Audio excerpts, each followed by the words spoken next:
Welcome to the Ricky Dick Bullshit Podcast, episode number 41, with your host, the podcast god, SuperFly, Johnny Lee. And tonight, it's going to be all about bullshitting around and talking old school wrestling. Because right next to me, we got in the house, Joe Hinton. What up, Podcast Nation? And we got on the TV right now. We're watching some old school classic 80s wrestling from 1986. We done watched Jake the Snake Roberts hit a DDT. We done watched a hell of a women's tag team title match. Well, it wasn't a title match, but it was a tag match, and they worked each other so damn good. So, Joe, tell us all about the kind of WWF that you grew up watching. Man, all right, so growing up, my whole household was about wrestling. My mom, my older brother. So my earliest recollection is probably about 87, 88 WWF. Hillbilly Jim, Rowdy Piper, all those guys, Hacksaw Jim Duggan. Of course, Hulk Hogan was champion. Yeah. That's what I grew up on. That's classic wrestling, too, because back then, Hulk Hogan was the pinnacle of the business. He had the championship for a long time, but not as long as my relation, Bruno Sammartino. No, if you actually look back, Hogan didn't hold it for long. Each run was very short. He just held it a lot of times. Exactly. And for some reason, they like to list him as 1,400 days. Right, but over, 8 different runs? Yep. When Bruno had just 2 runs? Yep, and Bruno's was 2,000 and something days. Yep. But there's another one that also made the 1,000. But then there's also another one, like Pedro Morales. He also made the 1,000. Yep. Several guys have held that title long enough. But Hulk Hogan gets recognized the most in modern era. Yeah. Well, I guess they gauge it from the WrestleMania era. Yeah, that's probably true because back then WWF didn't want to acknowledge anything outside WWF. Right. And we could chalk that up to Vince McMahon. He didn't like it. Right. And look on our TV, we got a young Bret Hart long before he was the Pink and Black Attack. Yeah, he's got a yellow streak running down his street. Yep. Fights. Looks like he's been a character tonight. Yep. And who's this that he's wrestling? About to come to the ring. Let's see who he's got. Yep, because he's got someone. This is when they were building the Hart Foundation as a singles run. Because back then, Bret Hart and Jim Evans, it's Ricky the Dragon Steamboat. Steamboat, baby. Hell yeah. Now, this could be a hell of a match right here. Yeah, it is, because Ricky the Dragon Steamboat was doing things that a lot of guys in the modern time wish that they could do. But they don't understand that you got to slow it down and let it process before you can hit that big move. Ricky the Dragon Steamboat, he wasn't hitting moves left and right. He was letting them register with the fans. And that's the difference between them.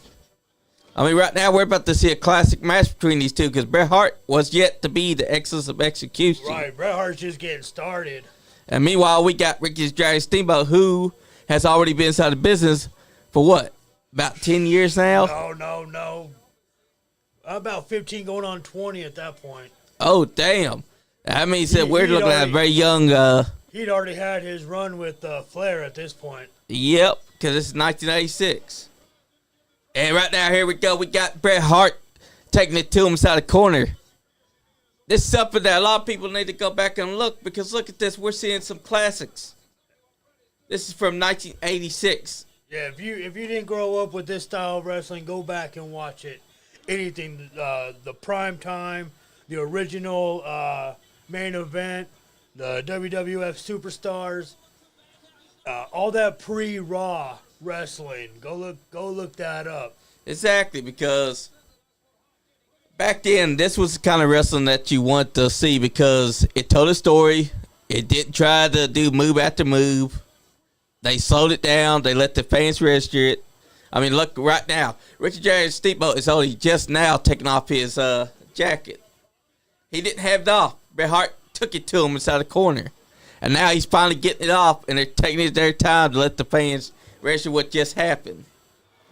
That's the difference between that era of wrestling and today's era of wrestling. That's right. You gotta let the moves breathe.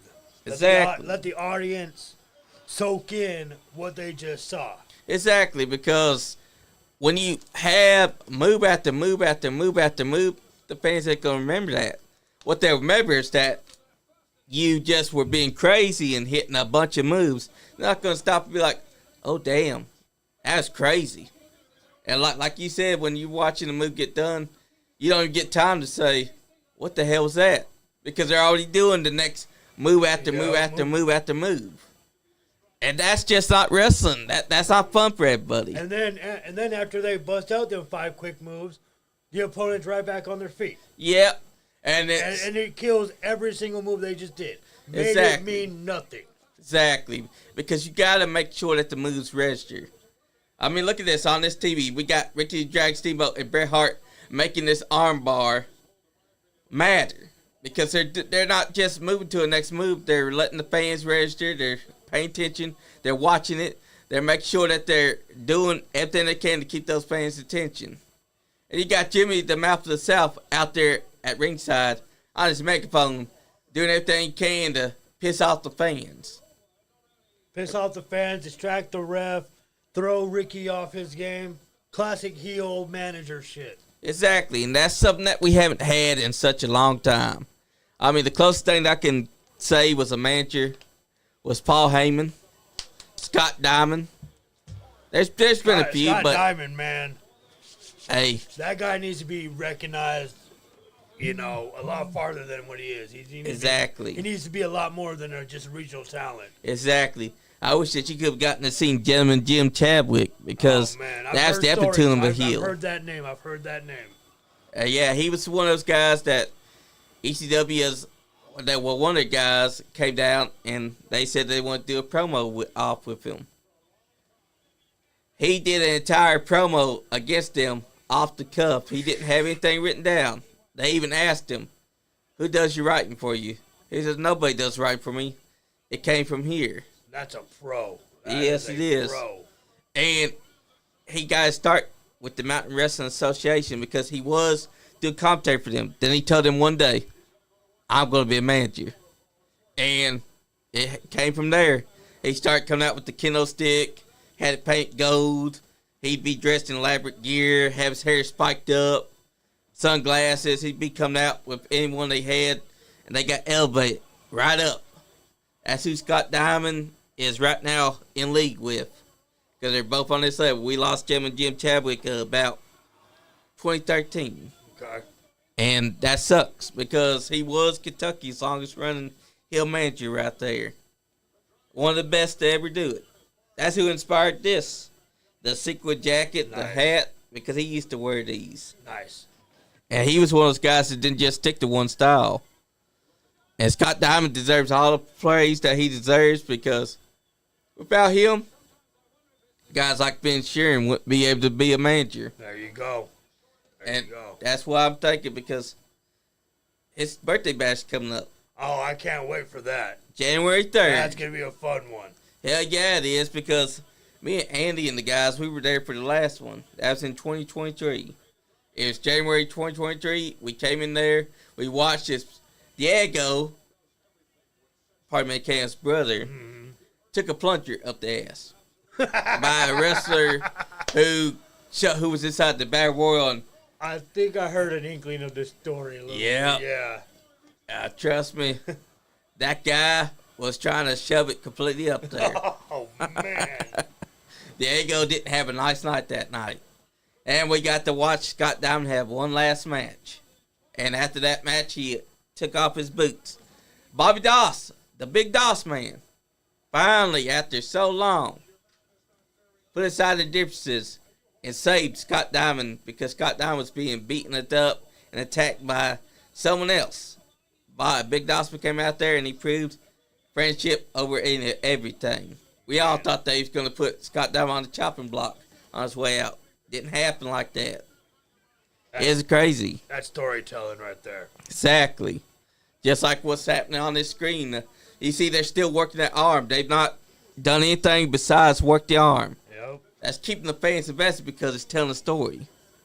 Grab a body part and work it. Exactly. Tell the story on that body part. Exactly. Because you want the fans to invest in what you're doing. You want them to see that you're trying your best to tear this man's arm apart. Hey, if Bret can't use his arm, he can't hook you in the sharpshooter. Exactly, because the sharpshooter is his go-to baby. And right now he's on his knees. He's wearing that yellow streak. He's not the pink and black guy. He's not the excellent execution right now. No. He's just Bret the Hitman Hart. He's not the best there is. He's not the best there was. Not the best there ever will be just yet. And he's taking on someone that has years' worth of experience in Ricky Dragon Steamboat, who's taking his time to make it matter. Oh, here he goes.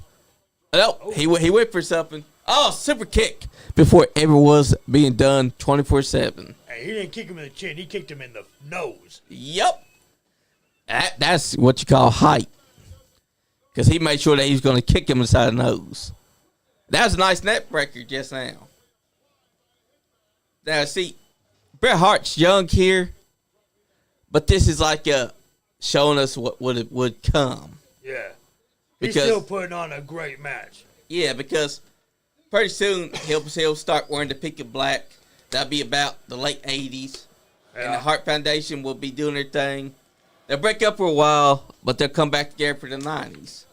And that's when we'll start seeing the excellence of execution.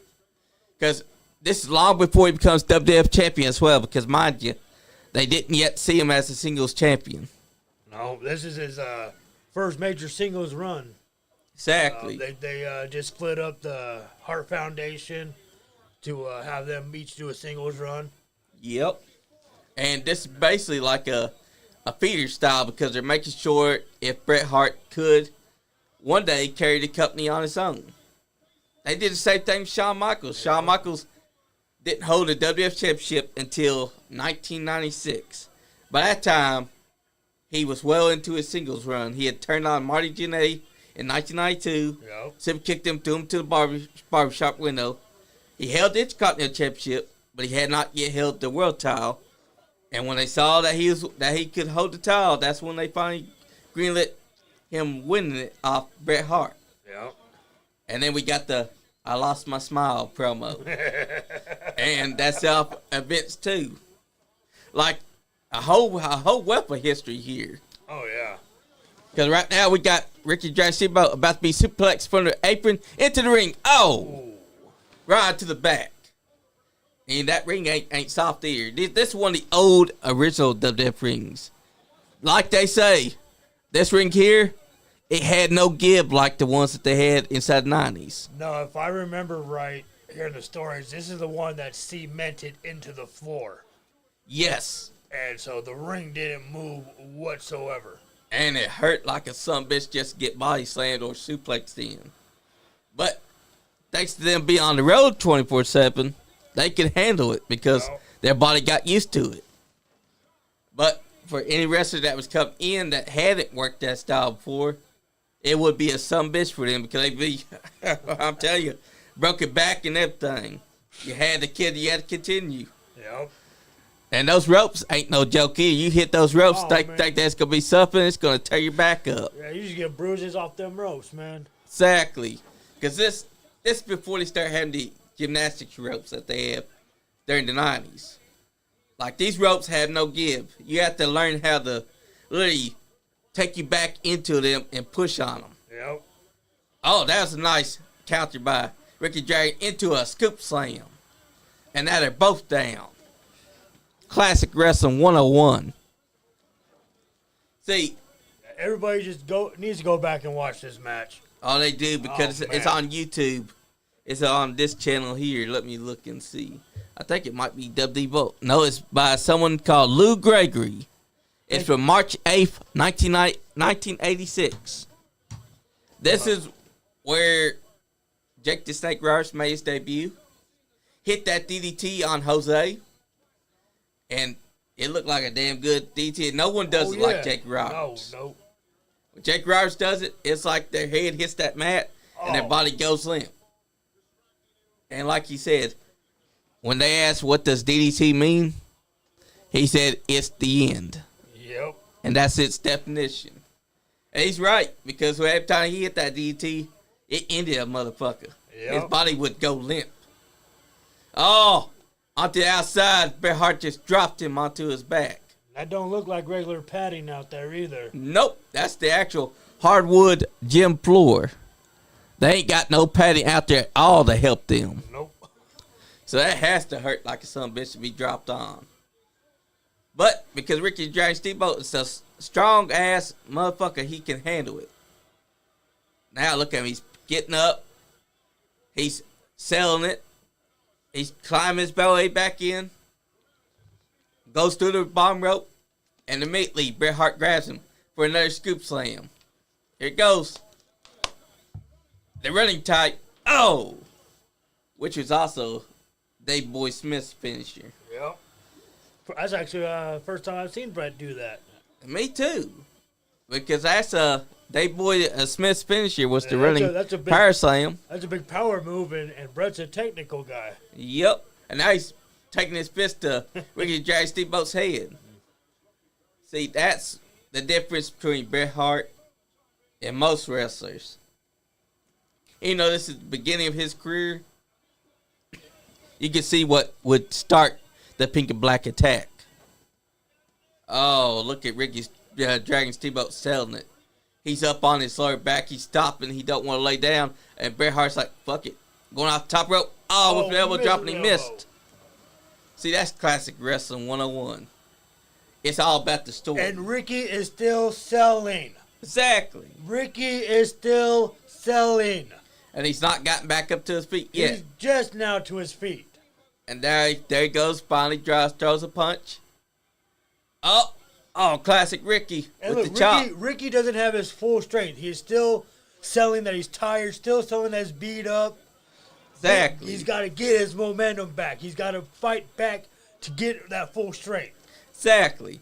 You know, the Memphis style that I was talking about last night, it actually worked its way into WWF as well. Because the Memphis style is the less is more strategy. Like, every match Jerry Lawler worked, they made sure that the fans registered what was happening. That's what made Jerry the King Lawler so successful, was that he had the fans eating out the palm of his hands because he didn't do power moves. He didn't work his way doing move after move. He made sure to register everything that he was doing for those fans. Yep. And we were watching Andy Kaufman earlier, and it slapped the herd around the world. What were your thoughts about that when you first saw it? The very first time I saw it, I thought that was a straight shoot. Exactly. I mean, those guys hated each other. They went on national television, talked shit to each other, and I mean, Lawler slapped him for real. You go back and you'll hear it. Exactly. And so you watching that, even I watched it 20, 30 years later, and I thought that was a real moment. They really hated each other. Kaufman really had his neck injured. I'm 100% believable.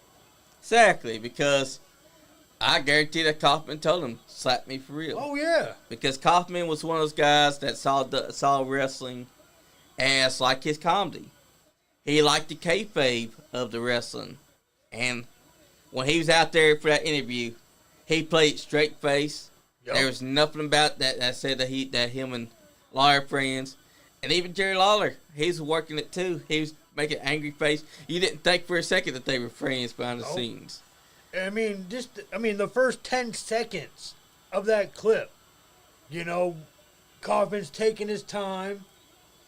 He's talking slowly. He's not sitting down right away. He's keeping his distance from Lawler for a little bit. Exactly. It's those little minor details mean so much. Exactly.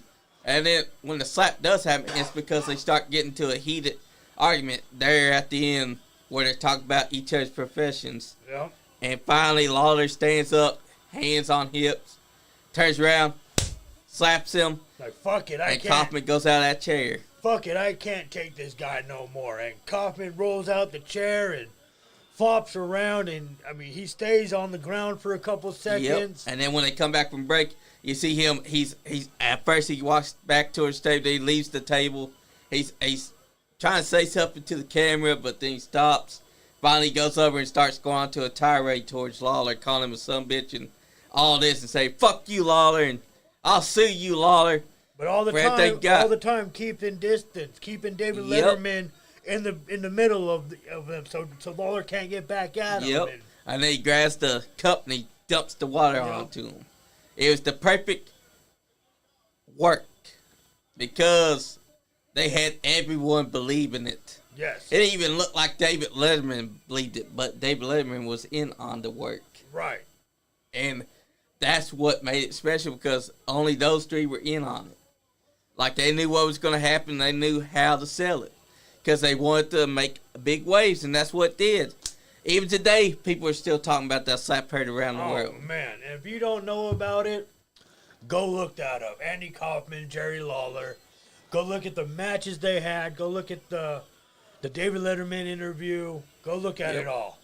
Exactly, because it's all on YouTube. All you got to do is type in Andy Kaufman versus Jerry Lawler, and you will see. Without a shout out, the first clip will be their time on David Letterman. Watch that master class of a work because Jerry Lawler keeps a face of anger the whole time. Meanwhile, Andy Kaufman does what Andy Kaufman does with the whole awkward comedy style routine. And it all leads up to that slap. It's a master class. That's something that I will always remember about that feud. Oh, here we are. Macho Man. Randy Savage and Miss Elizabeth. Right now, the Intercontinental Champion. That's Macho right. Man Randy Savage about to take on Tito Santana before he was the El Matador. That's right. That's how I remember Tito as El Matador. Yeah. And Tito is a good one, too. Tito, look at that. Tito went right for him. Oh, yeah, they had an amazing feud back here.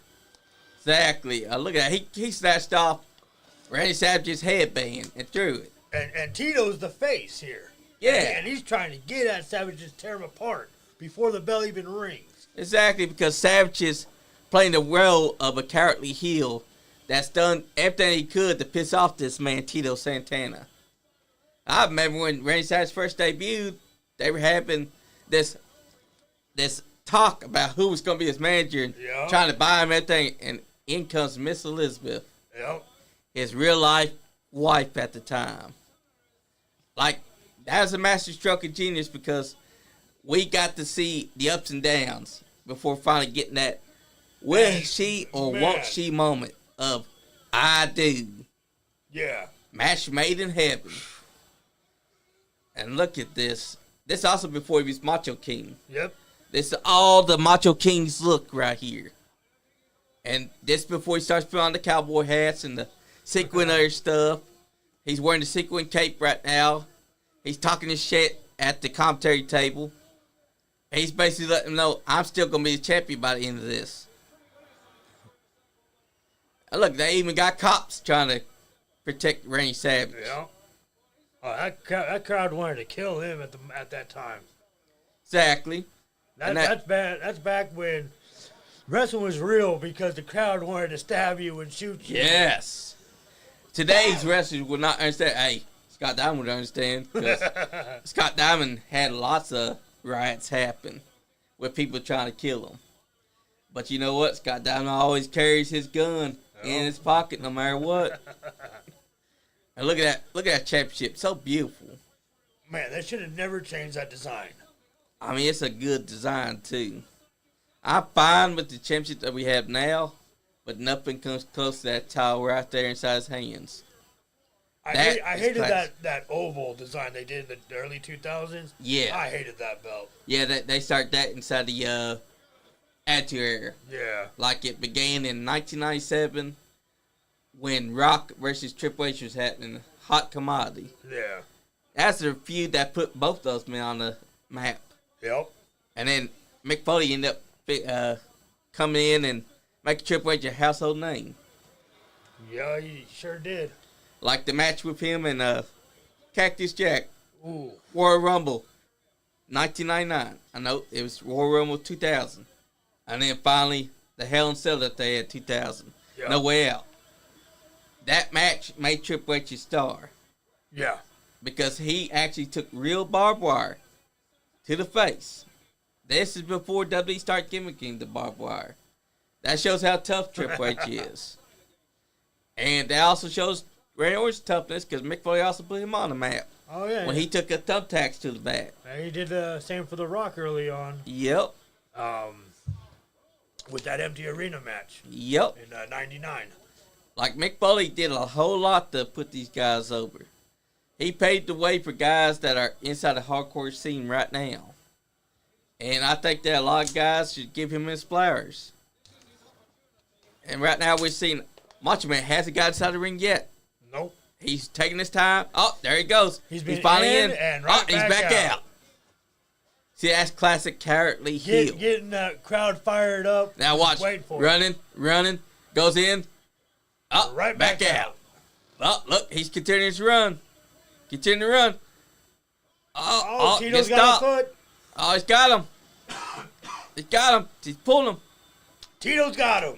And now he's beating the hell crowd out. goes wild. And that's why it took so long. Exactly, because you gotta work the crowd. Don't work the boys. Oh, look. A very young man. We know who that is. And now, Macho Man gets pulled out and thrown back to the ring. You gotta work the crowd, not the boys inside the back. Nope. Because the boys inside the back are not the ones that's going to tell you if you had a good match. The one that's going to tell you that you had a good match is the fans. Yep. Because if they don't like what you're doing, you're going to be seeing them either being silent or they're going to be on their phones the whole time. Oh, Clickety-clack. Oh, nice reverse atomic drop. Oh, over the top. That's right. And look, that's classic Macho Man too. The pink trunks and yellow boots. Yep. That's what CM Punk paid tribute to. Yeah. Oh, nice off the apron with that big elbow across the back of Macho Man's head. Throws it back in. See, Tito Santana doesn't get a lot of love. But the man who had to work back then. I mean, look at this. He was a great workhorse. He was. He's someone that doesn't get his flowers. When people think about the past, they never do seem to bring up Tito Santana. He's one of those guys that got the job done. He had a great Intercontinental Championship run. Sure did. He also had a great tag team. Yeah, him and Martel were a great tag team and split up and had a great feud. And Rick Martel, before he was even the model, was doing damn good too. Oh, yeah. Like these guys back then were doing things that guys today wish they could do. Oh. Because there's things that past wrestling was doing that today's wrestlers would have their mind blown. Oh, yeah. Look at these split. Look at that. Till's getting up. I like how he's got a sombrero on the back of his tights. It's so little, but once the camera focuses on it, you can see what's on Till's tights. Now, Macho Man's back inside. See, he's working it. He's working the crowd. They've not done any big moves. All they've done is stay outside the ring. They've had the intensity since it started. Now, he's dragging Tito back up onto the apron. Brings him in through the middle rope. Oh, nice punch to the head. And now he's raking him across the rope. Across that rope. That's disrespect right there. Just wearing them down. Causing a little bit of pain. That's classic wrestling, now too. He's going to the top. Now, here he comes. On top with the double axe handle. Which was also his other signature move. Yep. Like he used that before he hit the diving elbow. And that was a high-flying maneuver back then. Yep.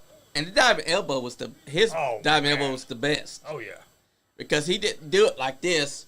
He had it angled right here close to the chest and then have the elbow down like a knife that's going right to your heart. Yep. That's a nice little kick they just did. And the height that he got. Dear God. Yes. And he used to hit 3 only for special opponents. Mm-hmm. Except that one time when he hit the elbow drop and pinned Yokozuna for the Royal Rumble and then got eliminated. Oh, yeah. That was the weirdest time they hit it. Oh, nice clothesline that put them both down to the mat. Going for the pin. kick out because that's not how you win. And this before you had 100 false finishes. Yeah, as Gorilla Monsoon would say, you got to hook the leg. That's right. You don't hook the leg, you can't get the win because that gives the person time to kick out. Oh, 1, 2, 3. Oh, he broke out of it. Atomic drop. Oh, that had to hurt. See, Macho Man is the type of guy that get atomic drops and start holding his scoring. Because he knows that it just killed his entire momentum. He is still bent over, crawling over. Right back down to Matt after he got to his feet. Classic wrestling 101. They're giving the fans something to cheer about.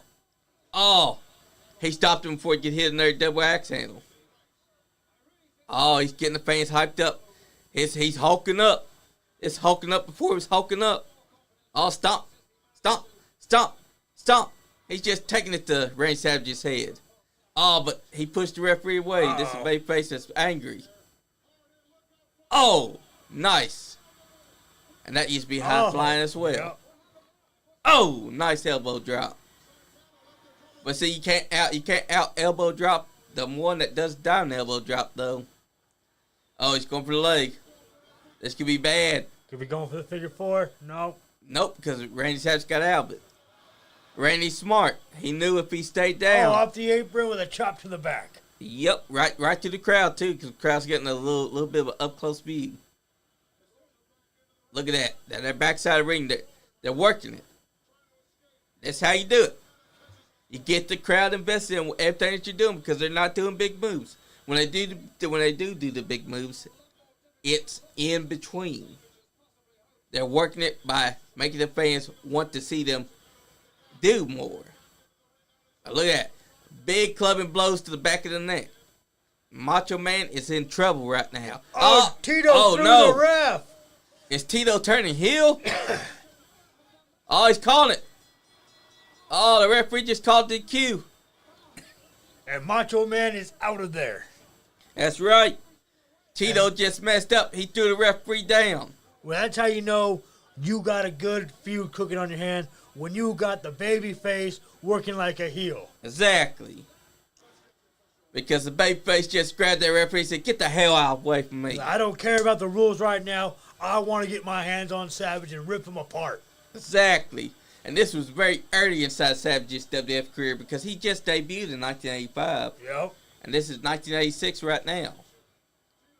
Just think, the WWF really came into play in 1984. Yeah. And by that time, it was on the map thanks to Hulk Hogan and taking the title from Iron Sheik. Yeah. So this is very early before we got to see Macho Man at his full potential. Right. This is pretty sure this is pre-WrestleMania 3. Yep. Which is when Savage and Steamboat have that classic match. Yep. And that's when everything took off. Yep. And this is basically around the time before WrestleMania 1. WrestleMania 1 put it all on the map. WrestleMania 2 was a little lackluster. Yes. But WrestleMania 3 was a straight rocket. That's because WrestleMania 3 did something that should have done. Because it knew what it was trying to do. And it brought the Rock and Wrestling Connection full circle. Yeah. We got another women's match going on. Is that who I think it is? I'm not sure. That's Luna Frazan? Is it? No? No, that's a Japanese woman. Oh, man. Wait a minute. Who's that inside the samurai gear? This is going to be a straight barn burner. Both women look like they're ready to fight. But that samurai chick is scaring these two. These two are afraid to get inside the ring as long as she's standing there. I forget who the woman's name is, though, with the blonde hair. Right there inside the black. I know that she wrestled Bull Nakano before. I think her name was Asia. AJA. Oh, here we go. Taking off her samurai gear. It's twice now that we've seen two Japanese wrestlers fight two others. First time we saw Judy and Donna versus the other ones. I kind of think of it. These women kind of look like Judy and Donna. A little bit. With the black hair and the blonde hair. Yeah.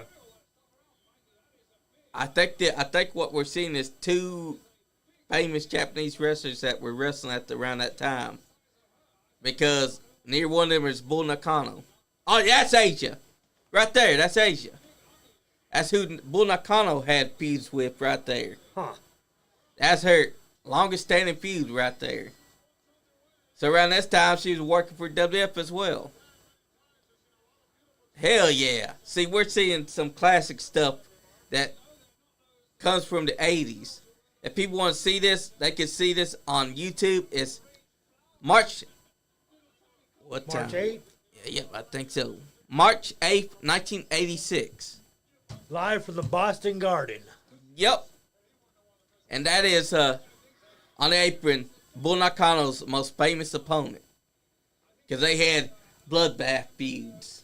Like they would beat the hell out of each other from pillar to pillar. Huh. That's way back when Bull Nakano was still young and still a warpath. That's before Bull Nakano had her last match with WWF. Right now we're seeing a classic 101 between these ladies. They're not done any big moves yet. The crowd's being worked. And they're making sure that everyone knows who's the heel and who's not. I'm thinking that the ones that's heel are the American women. Because we already saw it before. We saw Judy and Donna be the heels. Yeah. And now, Classic Wrestle 101, she's working the arm. Oh, Nice now her reversal arm's being worked. Oh, now we're back to the arm work. arm. See, that's smart. Isolate your opponent's arm, and they can't do nothing about it. Tripped her down. Still getting the arm. Ooh, leg drop on the arm. There you go. Now, she got her down on the ground. She's working that arm. She's making sure that the partner can't be tagged in. See, if you want to isolate someone, you got to take the arm and keep them from getting to that corner. Now, she's doing Wrestle 101. She's isolating her with her partner. She's tagging in, and they're keeping her from making that tag to the cleanest wrestler. Cut off that ring. Keep them in your half. Exactly. Classic tag team wrestling. Exactly. That's something that you don't see nowadays in most tag team wrestling. Nowadays, you'll see wrestlers do move after move after move and forget one crucial part of tag team wrestling. Make sure to isolate your opponent inside your corner.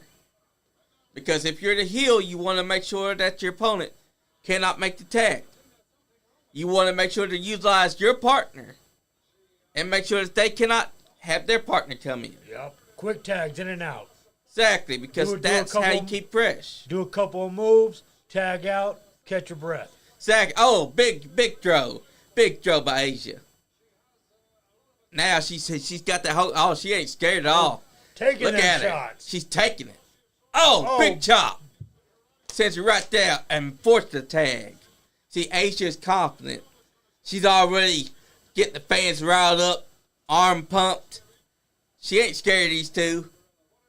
Look at her. She ain't scared at all. She's daring them to come in. Oh, she just took a drop kick and waved it off like it was nothing. And now she's beating her chest like it ain't nothing. See, this is why she was Bull Nakano's feud of the year. Because she was a beast of a woman. Hair toss. Bull. Look at her. She's just using the hair to drag this woman around. Plus, she's also got her inside the corner, so she can make a tag at any time. Yep. Off the ropes. Ooh. Oh, big shoulder block. Look at her. She's dominant. She is the monster inside the ring right now. She's grabbing her by the hair and disrespecting her like she's nothing. That's classic Wrestling 101. The WF was definitely onto something for the WrestleMania 3. You could see where the Juggernaut began. Oh, yeah. Because, yeah, they started out with Hulk Hogan when he won the WF Championship. But it had not yet become what we know now. WrestleMania 1 was a gamble. WrestleMania 2 was an even bigger gamble because it was lackluster and it did not live up to the hype. And that made WrestleMania 3 have to really, deep down, try to propel the WWF into the superstardom that they were trying to go for. Yeah. And they found that thanks to Andre the Giant versus Hulk Hogan, Macho Man versus Ricky the Dragon Steamboat, which Macho Man had actually stayed up all night going over and over and over with Ricky the Dragon Steamboat on how he wanted the match to go down. Yep. Because Macho Man was a control freak. He basically wanted that 5-star match. Yeah. And the sad thing is, he got that 5-star match in WrestleMania 3 and could never capitalize on it after that. Because no one else was like Ricky Dragon Steamboat. No, he had patience. What's up, Dave Treadway? Yeah, Solo does. But you see, WrestleMania 3 helped WWF become the show that we know now. If that hadn't happened, I think that WWF might have closed its doors instead of WCW, because WCW was kicking their ass during the middle of the 90s. Oh, yeah. Like, for 83 weeks. It began in 1995. It worked all the way until 1998, but here's where WCW made their mistake. They focused too much fucking entirely on the old guys, plus the old guys had more crave control. Yeah, that crave control killed it. Yep. Yeah, and that Time Warner merger. Yeah. Put a lot of restrictions. The only one that liked WCW was Ted Turner. Oh yeah. His other crew, not so much. Nah. As soon as they axed him from being the top brass at the company, it was only a number of days before they were like, WCW, you're fired. Yep. And then WWF bought them, not for a lot of money. Nah, not really. And the sad thing is that WWF was a good show, but we need WCW as well. Yeah, you need that competition, which is, why I'm thankful AEW exists and why I want it to be better. And the sad thing is, because if you look at WWF over the last 5-6 years since the incarnation of AEW, it has gotten a lot better. Exactly. But the best product WWF ever put out was when WCW was their main competition. Exactly. And AEW isn't really competition because, let's face it. It's not competition, but it is another place for the guys to go. But unfortunately, it's also being run into the ground by our favorite person, Tony Khan, because he won't listen to a thing someone says. Well, we tell him, hire a good creative and hire someone that understands the business. He tells us, well, I don't have to take that shit. Right. He's got a limited amount of money. Yep. So the financial situation has, no bearing on any of his thoughts. Exactly. So he's a fanboy, and that's what he wants to see. Yep. But he don't understand that it's killing his company by what he does. Like WCW, they didn't have fanboys running it. No. You had Eric Bischoff. You had Ambition. Yes, he was doing underhanded tactics to piss off WWF by telling their stories whenever they were doing tapings. But he's at the same time also capitalizing on what he was doing. That's something that Tony Khan should have been doing. But I realized the reason why AEW was doing so good was because Cody Rhodes was working for them. I don't think of Impact at all. You don't? I mean, Impact, I don't think so, not now. Because they brought back Tessa Blanchard, who we've heard such bad things about. Yeah. And they're losing their top stars here lately. Joe Henry's about to leave. Jordan Grace about to leave for WWE. And they got Tessa Blanchard to replace Jordan Grace. Yeah. So how are they winning? I mean, think about it. Tessa Blanchard, we've heard nothing but bad things about her, from being racist, bullying, being a bitch. That's all that we heard about her. Not a good thing. You don't want that to be your number one face of the company, do you?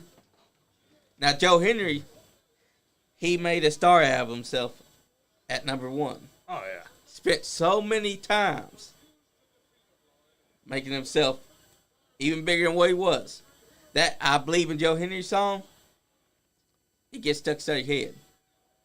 And Asia Kong's team just won on that screen. And look, we got a giant inside the house.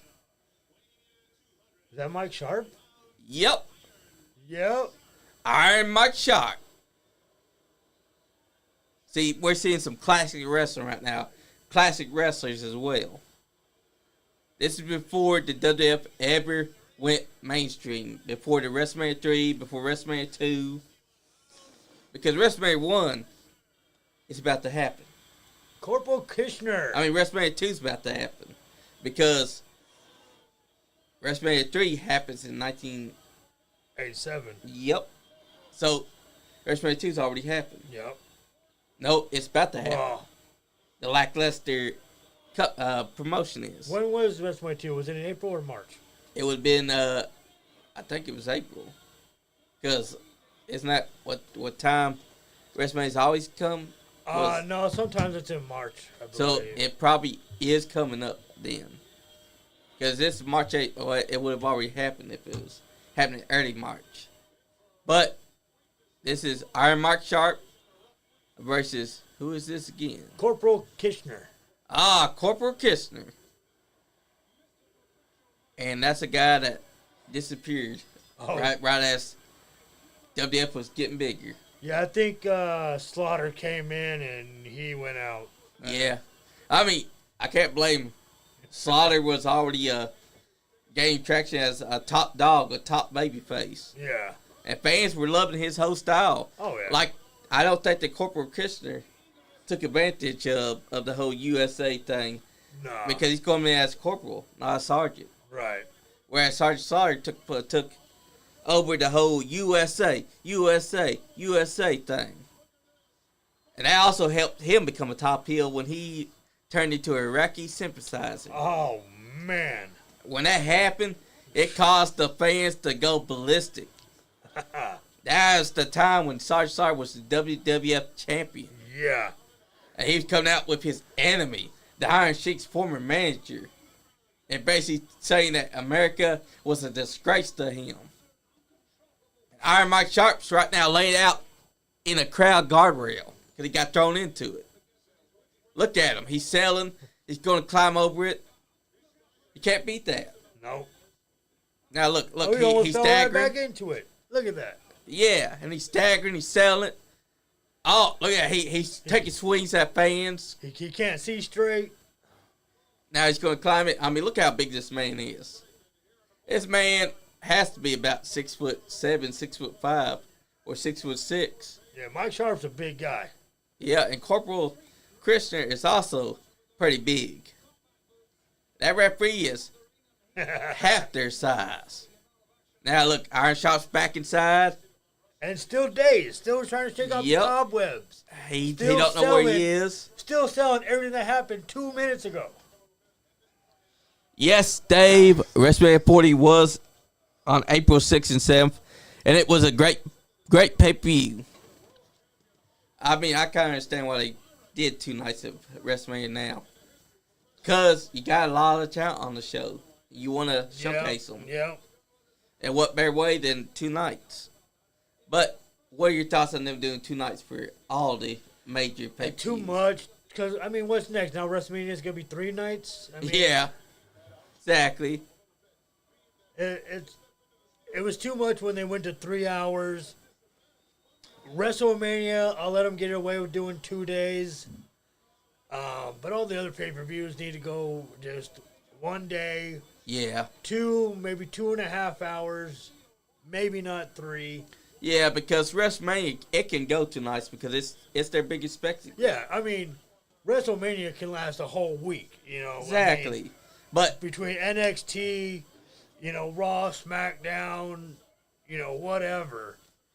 But to make every show that's one of the major 4 to be 2 nights, that's overkill. Yeah. It's better for WrestleMania to be the only one that does 2 nights. Yeah. Because that could get away with it. Because you got a lot of talent on the show that you can have on there. Now SummerSlam, you stay one night. Survivor Series one night. Or Rumble one night. Yes. Why have them have 2 nights? I don't see the logic. Oh, Christian's right now. He's got the leg sprint. He's about to do a gut kick. And Iron Chopper's scared. He said, no, don't do it. Oh, Christian lets him go. Now Iron Chopper's outside. He's catching his breath. That's a smart man. Very smart. If he stays outside, Powerful Christian cannot touch him. Now he's back inside. After that momentary catching breath. And Iron Sharper is not a small guy by any means. Right now, he looks like a giant. He looks like he's about Andre Giant size. Oh, yeah. If Andre Giant wasn't out there. This is long before WWF started having some bigger names. Because we had Iron Mark Sharp still. Then, by the time WrestleMania 3 happens, you had other names coming in. You had Andre Giant, Big John Studd still. You had George the Animal Steel. Yeah, I think that's when Hacksaw came in. Rick Rude. Yep. Ultimate Warrior. Yep. Because Ultimate Warrior ended up breaking Honky Tonk streak for the longest Intercontinental Championship reign. I got to meet Honky Tonk Man when I was a kid. Heck yeah. I had to bring that up to him. Heck yeah. Because that's also that's Jerry Lawler's cousin. Yeah. You wouldn't even know it by looking at them. No, they hate each other's guts. What were your thoughts on Greg the Hammer Valentine becoming his honky tonk brother? Oh man, I was a fan of the Rhythm and Blues tag team, but Valentine looked funny as hell with black hair. Oh yeah, he did. He didn't even look like the Hammer no more. No, he did not. He was trying to do the Elvis dance. Yeah, and he was coming outside a pink Cadillac. I will say that DDP made his debut at a WrestleMania in that pink Cadillac. Yes, he did. That was DDP's Cadillac, and the only person who's going to drive it was DDP. Yep. And that was for WrestleMania. And that's before he ended up in WCW, where he became a better name than what he was, because he was a manager for a long time. Yeah. People don't even realize that. He got his start as a wrestler at 35. Yep. And he was world champion after he was 35. Because then they thought, okay, DDP's earned it. He could become our world champion. He held that title for a long time, too. He was a great champion, too. I love DDP. He was. In that era. That's why they brought him in for the Ready to Rumble movie. Yep. To have him be the champion. Although it was weird to have him be the heel. Yeah. Considering that he was the top babyface in WCW before Sting. I mean, yeah, Sting was over as Crow Sting, but you can't deny DDP's babyface era, because he was the top dog. He was hitting diamond cutters left and right. Oh, innovated. That was the time to live it up. Go back and look at that diamond cutter he hit on Eddie Guerrero. Yes. Man, back in 98, I think that was, 97, I think 98. it was. He was one of the guys that innovated more variations of diamond cutters. Yeah. He was doing TKO diamond cutters. He was doing diamond cutters from the back suplex style. It was weird how many innovations he did for it. And now, look, Corporal Kitchener got thrown out into the guard wear. Those fans are getting a look at the Corporal's back. The Corporal was like, I don't want to do this no more. That's a wooden guardrail, too. Yeah, just painted black. those are just solid wood. Yep. Oh, right into the apron. Iron Sharp is going for it. And now he's getting back up in the apron. He's breaking the 10 count. This is something that today's wrestling could do. All you got to do is go back and study these old tapes. There's some things that you need to watch with your own eyes to understand. Doing too many moves is not the way. You gotta let the moves that you've done and breathe. don't do the moves everybody else is doing. Yes, and don't do the moves that you see on TV. Because, damn it, that's stupid. Your move should fit your personality style. Exactly. Stone Cold would not have worked doing super kicks and Canadian destroyers. Exactly. You gotta make sure that the move fits what your character is. You can't just do any move that you see that you think is, oh, that's cool, I want to try and do that. That's not how it works. The fans will be put off. The fans will know that you're faking it. The fans will not be enjoying it. Hell, there'll be fans that'll probably be on their phone typing shit about you. You want to do moves that you feel that you could pull off. Because I can't tell you how many times I've watched a move be done. I've seen on TV that was done way better that they fuck up. Yeah. Because they weren't practicing it. It's stupid. But that's how... That's right, David. It is always sold out. WrestleMania is the pinnacle of professional wrestling. It's our Super Bowl. Yeah. Because that's how they saw it. When they created WrestleMania didn't come up with the name, though. It was given to him. Yeah. He'd come up with some dumb name. But Harry Finkel came up with the name WrestleMania. God rest his soul, because the Fink was one of the best ring announcers that they ever had. Oh, yeah. Oh, yeah. He's definitely the reason for why we hold it so high. Because if you ain't got a good ring announcer, you ain't got anything good. Oh, nice. Took him off his feet. Iron Mike Sharp just got beat. And this is before Sergeant Slaughter comes in. They were trying to push this Corporal as the USA guy. But, unfortunately for the Corporal, the Sarge just had to come in and take his place. And the Sarge was a lot better. Gotta cut that promo. Yep. Because I don't think this guy had the chops that the Sarge had. No, not at all. Because when the Sarge came in, he was cutting these promos that were built to generate American. I thought he was a for real drill sergeant. He came at you, you maggot, you listen here, you puke, you scum. Exactly. He's like a real drill sergeant. Exactly. Oh, I didn't notice this, but Iron Mike Sharp was trying to use this tactic on him. He loaded up his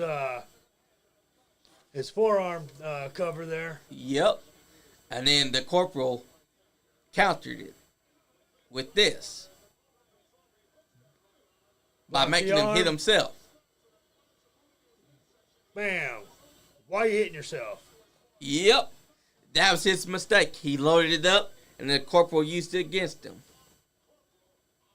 See, that's classic Wrestling 101. That's ring psychology. He knew what to do. Oh, here we go.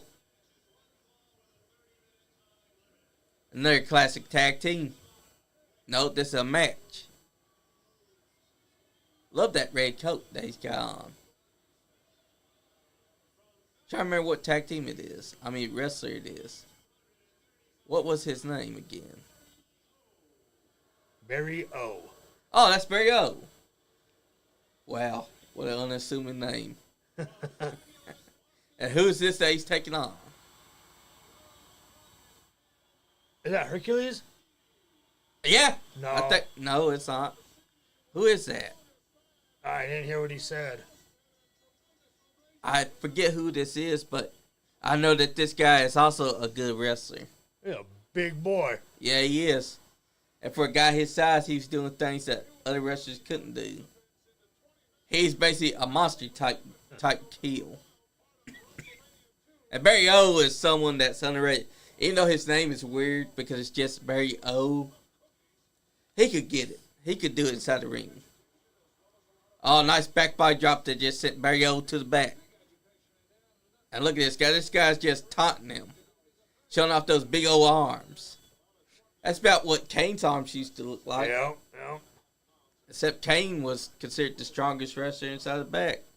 They would even try to do arm wrest contests to see who could put that big man's arms down. And they all agree. Kane was the only guy that could put your arm to the mat. And no one could put his arm to the mat. That's long before the pectoral tear took down his muscle mass. Yeah. But this guy right here is proving that he's on that same strength level. Barry O may have a weird name, but he could at least wrestle. And look, nice lockup, intensified. He just found a flaw inside the big guy's game because he intensely pushed him into that corner. Yep. Oh, but then he messed up. Went for a swing and he hit the turnbuckle pad. Now he's trying to beg him off. He's like, no, sir. Don't touch me. Running for it. We've already seen that at least a couple of times. But this is the only one that's actually took advantage to beat the hell out of him when he slides back in. Barrio is right now keeping the big man from using his strength. If you keep the big man from using strength, you have a chance. Got to chop the big man down, wear him out. Exactly. Take away that stamina. It's classic storytelling as well. You can't have a guy that's big doing too many bumps for a little guy. Nope. I can't tell you how many times I've seen that. It kills the entire thing. Like imagine The Undertaker, 6'10", doing a bump for a guy that's 5'5". That would have killed his gimmick and also his career. It could happen. It can happen if told but it has right. to make sense. It has to make sense. Him against Rey Mysterio. They knew how to do that. And also, The Undertaker said he'd only sell for a guy that he felt needed the rub. Mm-hmm. And Rey Mysterio at the time needed that rub. And they put on one hell of a match. Oh, yeah, they did. That's something that a lot of people need to go back and watch because big guys versus little guys can tell a hell of a story. It can happen, but it has to be done right. Yep. I mean, because David versus Goliath, that's a classic story. Yep. Always the big guy versus the little guy. But the big guy should not do too many bumps for the little guy. No, it needs to be a struggle for the little guy. Exactly. And the little guy can sometimes make you bump, but it has to make sense for him to make you bump. Like Rey Mysterio wasn't bumping Undertaker for an entire match. He was making it work. He's seeing where he had to do it, where the placement was, and he'd come off with it. Now, this guy right here, he's making Barrio work for it. Yeah. Barrio has not yet gotten this man off his feet. The only time this man's been off his feet, oh, wait a minute, this man got the win easily. With a bear hug. Yeah. Mauled the hell out of him. See, that's smart because his arms are big. So that made sense for him to make that guy lose to a bear hug. See, this is classic storytelling. It was David versus Goliath. He had no chance. Because this guy grabbed him up, said a classic bear hug, and made him tap out. He had no choice but to give up. Right there, you saw him give up. See, that's classic storytelling. Yeah. We need that in wrestling now. More than ever. I miss the days when David versus Goliath was taking place. Here we go. What's the next match? Oh, yeah. Is that Terry? I got a don't cowboy gimmick in the ring. Let's see. We need camera focus. I saw that he was messing with the announcers just now. Greg Monsoon. Look at that. He's got the branding iron. Yes, he does. Which one is it? Who is it? I do believe it's Terry. I think so. Is it Terry England? Is it Terry Funk? Can't see his face just yet. Show us his face. Look at Greg Monsoon. He was scared. Scared shitless about being branded. I think that this is Terry Funk. What's that on the side of his chaps? This has to be Terry Funk. There's no way that there's no one else. That has to be Terry Funk. Yep, it's Terry Funk. Yep, it's him. You can tell because Terry Funk always had that beard style. Yeah. He always had that hair too. Even without the cowboy gimmick, you could have told from a mile away. Terry Funk is one of those guys that has done it all. He was the hardcore legend. He put over Cactus Jack more times than anyone else. Yep. Oh, he's going up against JYD and the Hulkster. Oh, my God. So this is a tag team match. The Hulkster and Junkyard Dog going up against Terry Funk and Terry Funk's partner. This was pinnacle wrestling in the 80s. Yes, it was. You want to talk about a pop? That's a pop when Hogan stepped out. That's right, because listen to that crowd. The crowd is erupted. The crowd is on their feet, and not one person is on their phone. Nobody is quiet either. Look at that. He's talking this shit to the sky. He's saying, God, I'm the Hulkster, and I'm not going down. Look at him. He's doing his classic Cup of the Year. Terry Funk's out there just running wild. God, I miss Terry Funk. Oh, yeah. But see, the problem was that Terry Funk had that illness, so that I could kind of understand where you lost him. Is that Dory he's tagging with? Yup. That's Dory Funk Jr. Teamed up with Terry Funk. I like how they're wearing the red and blue trunks. Yeah.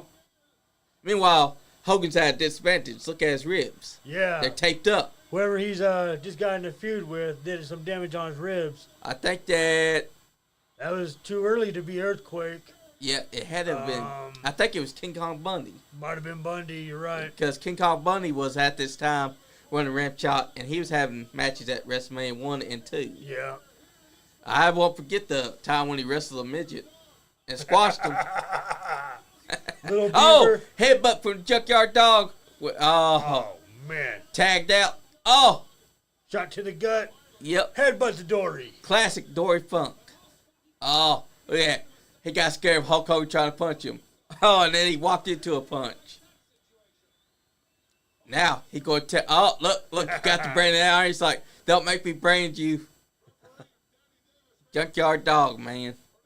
We lost him in 1999. Yep. Same year we lost Rick Rude. Yeah. Man, And we lost Owen Hart. There's some legends in this ring all around. Yes, there is. Hogan, Junkyard Dog, Terry Funk, Dory Funk Jr. You got Jimmy Hart on outside. You got referee Danny Davis. And then they got Gorilla Monsoon. Sitting out there on the commentary with Lord Alfred Hayes. Yep. And if you look closely in one of those mustard yellow jackets, you see a very young Vincent Kennedy McMahon. That's right. This is before he started being the main commentary. Yep. With Jesse the Body Ventura. Also, this also before he got Bobby Brain Heenan commentating with Gorilla Monsoon. Oh, man. Look at the thump. Yep, the thump was a finisher of JYD's. Look at how Terry Funk's selling it. He hit the turnbuckle and he's selling the arm. That's going to come into play later. Now he's getting punched in the face, getting the arm worked over. He's telling him, JYD, don't do it. Now he's trying to headbutt him. Headbutt, but it had no effect. Oh, you can't headbutt Junkyard Dog. Oh, it has no effect. He's headbutting him left and right. But now here comes JYD answering back. Right into the turnbuckle. 1, 2, 3, 4, 5, 6, 7, 8. And he's going to the tag. Dory Funk Jr. comes back in. Not to mention Dory Funk Jr. recently had his last match at his age. Officially the oldest wrestler to have a match. And it was the oldest wrestler to have a death match. Yeah. And who better to have with than Onita? Onita and Terry Funk had went to war several times over Terry Funk's illustrious career.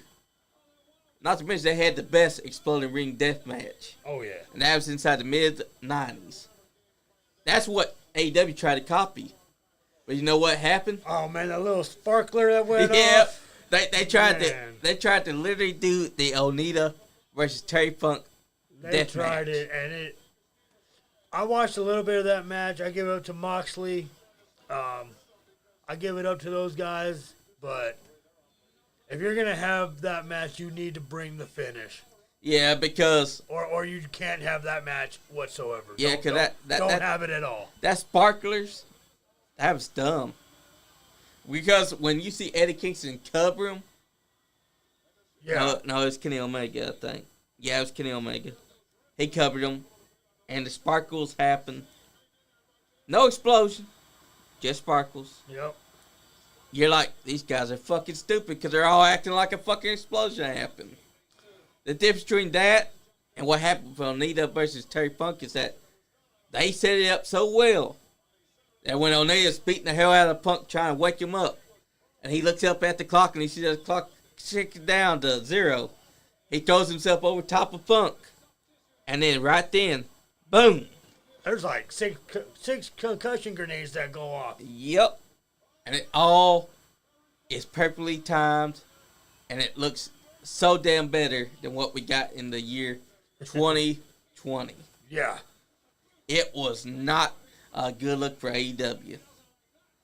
Because if you're going to pay tribute to the man himself, Terry Funk, you better fucking do it right. Yeah. And they didn't do it right because I don't know who they hired to be the Peter Scepter Explosions, but who the hell thought that Spark was Tony better? Khan said, I'll do it myself. Yeah, that makes sense. He probably went out, saw these sparklers, like, hell yeah, we're going to set up these sparklers. I want you guys to slide them all up when the timer hits 0. The difference between that and the Terry Funk one was that the ring actually jumps as it explodes, which was perfect. Look at that, Dory Funk's getting in the challenge Hulk Hogan. Not many times have you seen Dory Funk Jr. and Hulk Hogan share a ring. No. Now Terry back on. Oh, look at that, This the evenly match. This might be the last time Hogan shared a ring with the Funks. Yep. Oh, he countered Dory Funk's scoop slam, and now he's scoop slamming both of them. Oh, scoop slam after scoop slam. This is actually classic Hogan too. Shaking his legs like Junkyard Dog there. Yep. And now he tagged in. All right. I don't know if that counts as a tag because they just high-fived each other. If I was a referee, I would have said, that was a tag. Yeah, it looked like a tag to me. If I was a heel ref, I'd be saying, you tagged him now. Junkyard Dog, get your ass inside here. Finish the match for him. Now, outside the Funks to talk to each other, they got a game plan what they want to do to Junkyard Dog and Hulk Hogan. Classic, because he saw Hulk Hogan right there. He's like, nope, you ain't catching me. Oh, never mind. He's got a chair, and he just took it to Hulk Hogan while referee's back was turned. That's smart. Terry Funk is a smart man. He grabbed the double-seated chair, and he took it across the back of Hulk Hogan. Oh, now he's got the branding iron. Oh, ooh, right to the ass and the hip. But watch Hulk Hogan no-sell it. Because Hulk Hogan is the Superman of the WWF at the time. Well, he's going to take a beating, but he's slowly working his way up to his feet. Yep, the ribs are being worked on, though. Yeah. But he's still going to Hulk up. I don't know when, I don't know how, but it's going to happen. That's smart, though. They're working on his ribs that's injured. See, he painted a target on his back when he put the ribs on. Yeah. Now, look at that. Classic punching from Terry Funk. Terry Funk's hitting him. Hulk shaking him off. The Hulk up. Here comes the Hulk up. It's happening. Oh. Well, he didn't do the full Hulk up, but he did a Hulk up anyways. I don't think he fully developed the whole finger wave and all that yet. Yep, that's true. I think that happens around 1987. Because this is 1986 right now. Yeah.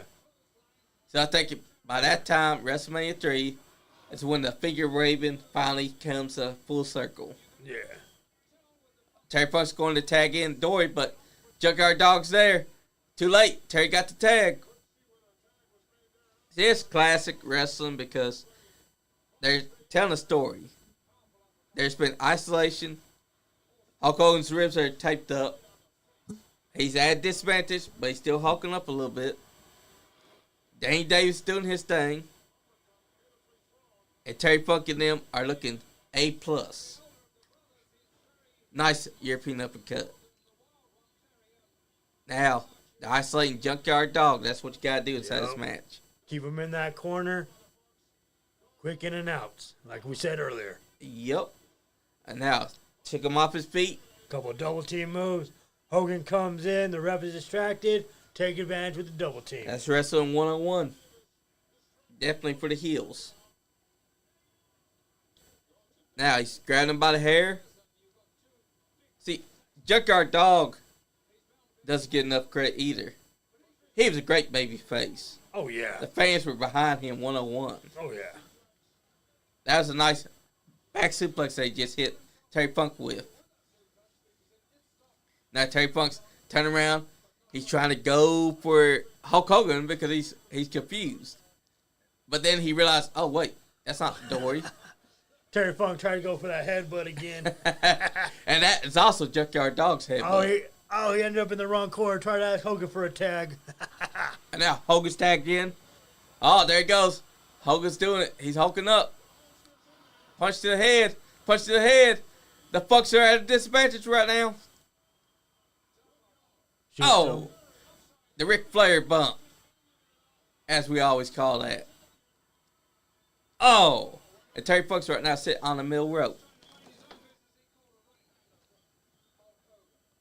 Oh, up on top rope. Bad place to be, Terry. Oh, in comes Dory. Smart man Dory Funk was. Look at Junkyard Dog. He wants that tag again. Oh, look at that. Choking him out with the wrist tape. Oh, Hulk Hogan's being choked. Choking him. Gotta get the tag. He got the tag. Now that's what. Oh, but the referee didn't see it. Didn't see it. Ref didn't see the tag. That hot tag has failed. They're still choking out Hogan with the tape. And now they're beating the hell out of him. They're mugging him. Oh, but Junkyard Dog got free and he's beating the hell out of him with headbutts. It's what it's called a heated feud. Right side corner, Terry Funk's taking a moment to breathe. Oh. Oh, got his hands on Jimmy Hart. Oh, no. Jimmy Hart, run. Listen to that crowd. Oh, man. Oh, look at Jimmy. He's not wearing his jacket at all. He just has a suit shirt and his pants. Oh, but look, choking him with the bull rope. Choking Junkyard Dog with the bull rope. Oh, Dory Funk's holding his legs. Oh, look at that. Here comes Hogan. Junkyard Dog is being hanged. Oh, big clothesline puts Terry Funk down. Oh, that's how Hulk Hogan won. He didn't win with a leg drop at all. He won with a clothesline. My God. Hulk Hogan only used the clothesline to win. Look, the bull rope was still wrapped around Dory Funk. Classic wrestling. You see things that you didn't see before. Hulk Hogan did not use an atomic leg drop to win this match. Nope. He didn't use a big boot. Yep. And he didn't hulk up like he usually does. Nope. He had to hulk up a little bit, but wasn't how we're going to know it when we see it later. And right now, Hulk Hogan is celebrating with Junkyard Dog. Meanwhile, Terry Funk and Dory Funk Jr. is going haywire out there against the fans. Terry Funk was still inside his prime at this time. Both him and Dory Funk were on a steal. Only that woman, she's all into Hulk Hogan. Oh, yeah, she's got the shirt on. She's jumping up and down going crazy. Yeah, she is. Man, Hogan in the 80s, there was nothing better. Yeah, because Hulkamania was running wild. That much we know. Look at him, though. This is a very young Hulk Hogan before he started doing the, he's wearing white boots as well. Yeah. I mean, white knee pads. So this is a Hulk Hogan before he started doing the red and yellow. Yeah, right now he's just in solid yellow. Yep. And look, he's talking to Junkyard Dog. I don't know what he's saying, though. Oh, they're posing. At least he still got that. Fun fact, Hulk Hogan started before the WF. Yeah. Because down there in Florida. Yep. For the old promotion. Yeah. AWA. And they want him to have his hair dyed red. Yeah. I don't think that would have worked if he dyed it red. No, if they would have went with McMahon's True Vision, it would have died. Yeah. It's kind of like what WCW's guy Jim Herd tried to do to Ric Flair.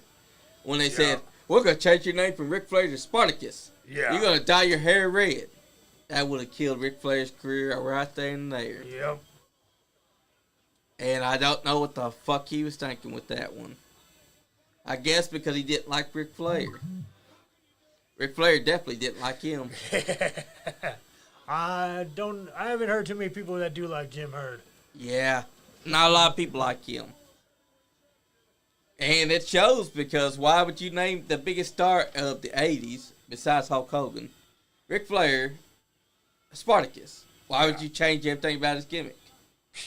Just because you don't like him. Flair has had the same gimmick since the 70s, and there's a reason for that. Yep. And if you remember, before he was ever Ric Flair, he tried to be a Dusty Rhodes. Yep. As Ricky Rhodes. Yep. And it was Dusty Rhodes that told him, baby, instead of trying to be the next Dusty Rhodes, why don't you try being the first Ric Flair? Yep. And the rest was history. After that back injury that he suffered from that plane crash, he thought his career was done. But lo and behold, when he came back, that's when the Nature Boy truly took off. Oh, yeah. It was crazy to think that plane crash was the best thing that happened to him. Yep, because he lost all that weight. Yep. And he became the styling and profiling, began his career right then and there, because before that, he was a big guy. Oh, yeah. He looked just like Dusty. Yep, he's burly and all that. But after that plane crash, he lost all that weight, and he became the man that we know now. Ric Flair. The styling and profiling, limousine riding, kiss stealing, Rolex wearing, wheeling dealing. Ric Flair, the Nature Boy. And now that one ended. That's classic wrestling. That's some classic right there. That's great. Exactly. Great. Every card, every match on that card. Exactly. Was excellent. Exactly. Like, look at this. This is October 12th, 1986. This is when now we got Bobby Brain Heenan with Grill Monsoon. This is the 1986. Well, into 1986, October 12th. See, at this time, when everything starts coming together. Yep, and this is before they start. Well, actually, I think this is when they start beginning to promote WrestleMania 3, because 1987 is coming up. This is classic. This is Wrestle Challenge. This is before you had WWF as Raw or SmackDown or NXT. You had it as just either Primetime, Superstars, Prime Challenge. Wrestling Challenge. Yep. Superstars. Exactly. Look, Hulk Hogan in white. Yeah. But see, the red and yellow suit his character better. Oh, yeah. Because the white was basically his Thunder Lips look from Rocky 3. Yep. Like, I will always remember, that's a blessing in disguise for Hulk Hogan. He went and he did that movie. Yeah. And that turned him into a megastar, and that helped WWF when they brought him in for 1984 to win the WWF Championship because he's already a megastar. Yep. People already knew him now. Vince Sr. fired him for it, and when Vince Jr. took him over, he said, I know who I'm getting. Yep. And Vince Sr. was, I'll give him this, he was a pioneer. He had a vision. He knew what he wanted. But some things he didn't know. Yeah. Like he could have had a megastar in Hulk Hogan, but he chose to fire him if he was going to do a movie. That's the difference between Vince, because Vince Man Jr., he saw value in superstardom. That's basically what his goal for WWF was. That's why WrestleMania exists. Yep. He wanted something that was going to be the pinnacle of professional wrestling. And WrestleMania ended up becoming that pinnacle.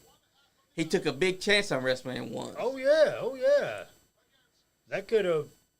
If WrestleMania 1 didn't take off and it failed, we don't have wrestling today at all. Exactly.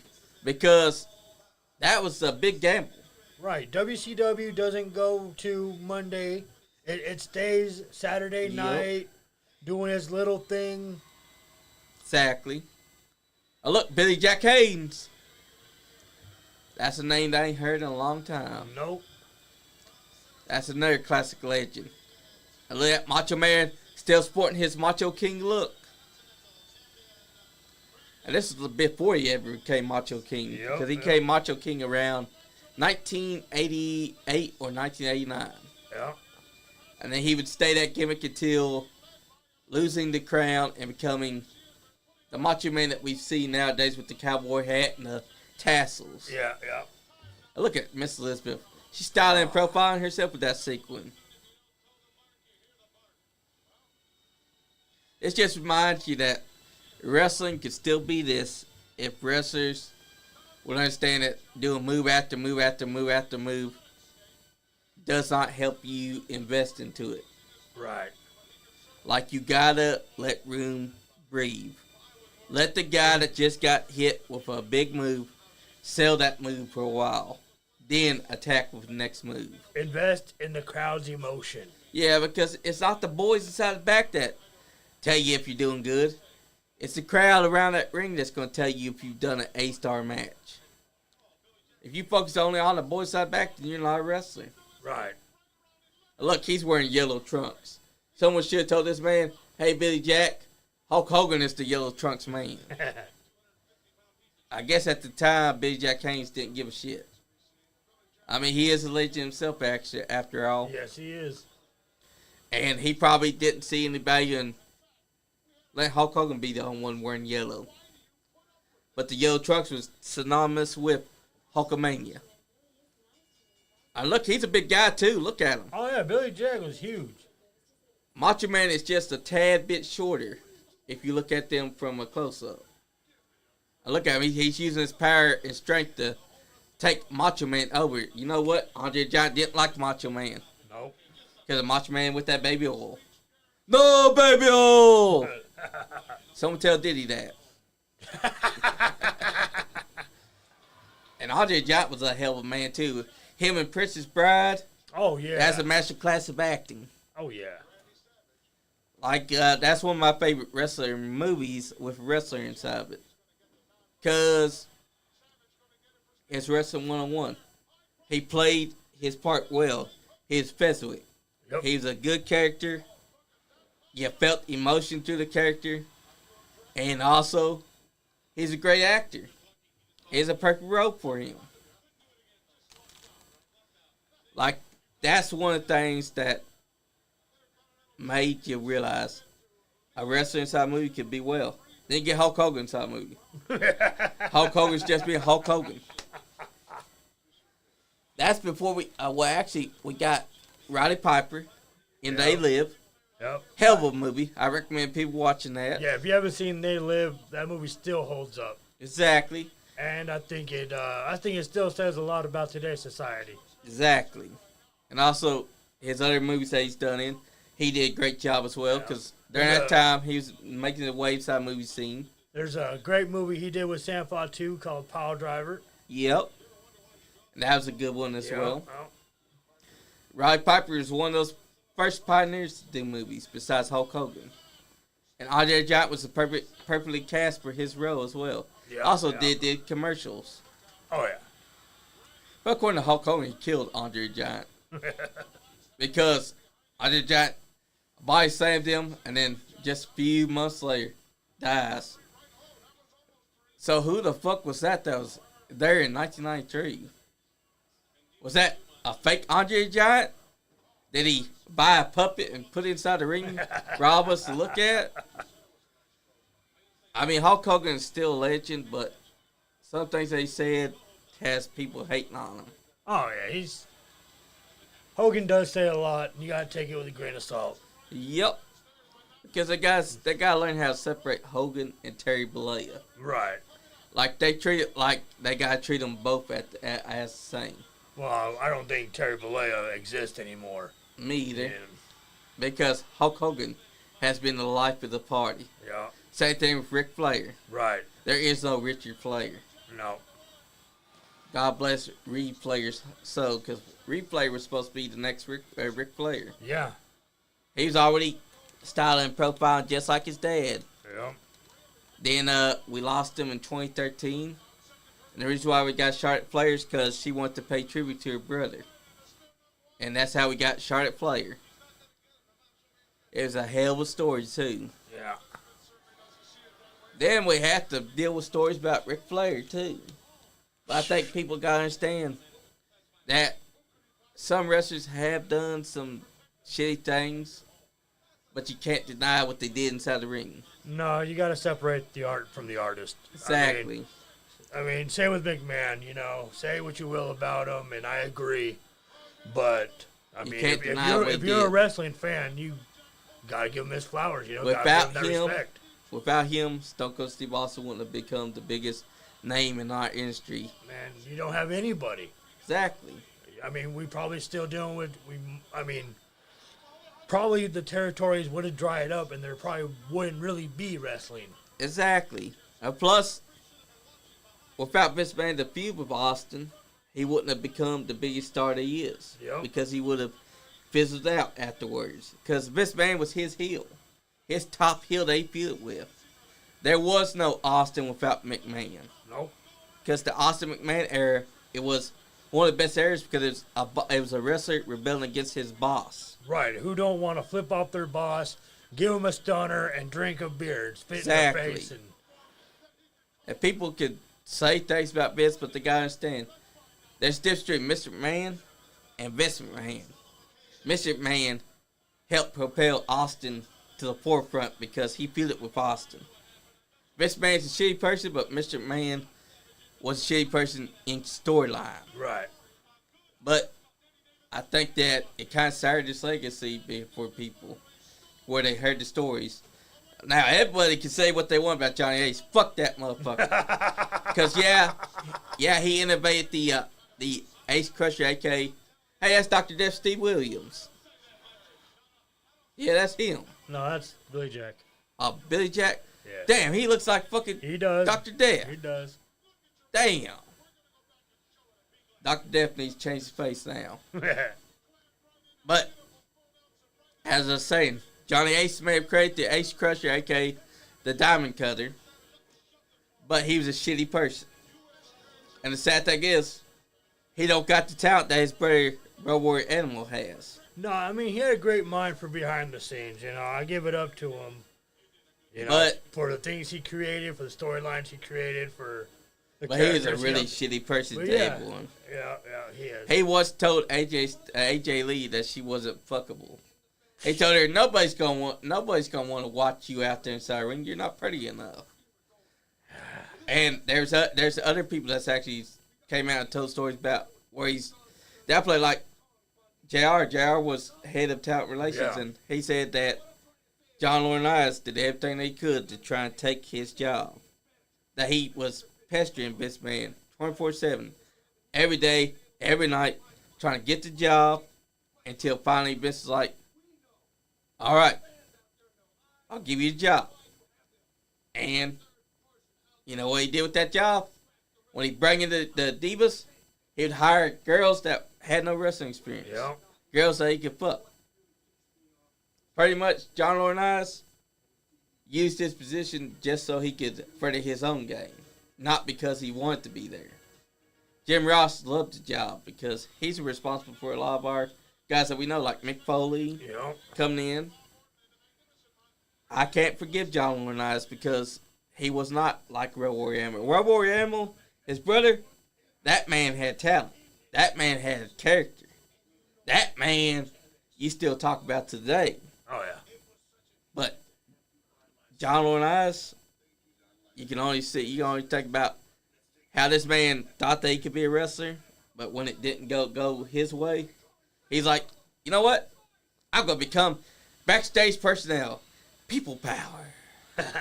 And then that people power turned into, I just want to fuck Roddy Piper got his ass beat. Oh, and sadly, it's on his own show. The Piper's Pit. Oh no. Oh shit. They're going to take out his leg. Oh, this must have been when Roddy Piper was face. Yeah. He's much better as a heel, though. Much better. As a face, he had to hold back. Oh, my God, they're destroying the set. They're destroying Piper's Pit. No! Well, that sucks. They destroyed it. Oh, look, of course, Jimmy Hart is behind it. Of course. We got, Oh, and that's Captain Lou Albano, wasn't it? Oh, there's Bob Orton. There's Adrian Adonis. Who is that? Is that Morocco? Yep, and he's wearing Piper's kilt. Yep. Cowboy Bob Orton before he started doing the cast thing. The funny thing is that he started wearing the cast that became synonymous with him afterwards. And now look, Roddy Piper's injured. He's one he's crutch. walking. He's got a bat. He's got a baseball bat as a crutch. And he's talking his shit. He wants revenge. His set got destroyed. He got no Piper's Pit. Oh, now he's going to destroy their set. Oh, he's taking it to it. Oh, but that caused him to fall. That's just going to do more damage to his leg. Now he's destroying their set. He's like, you destroyed my set? Fuck this set. Look at him. He's taking his bat to it. He's destroying those flyers and everything. Adrian Adonis, you better come out there and save your set.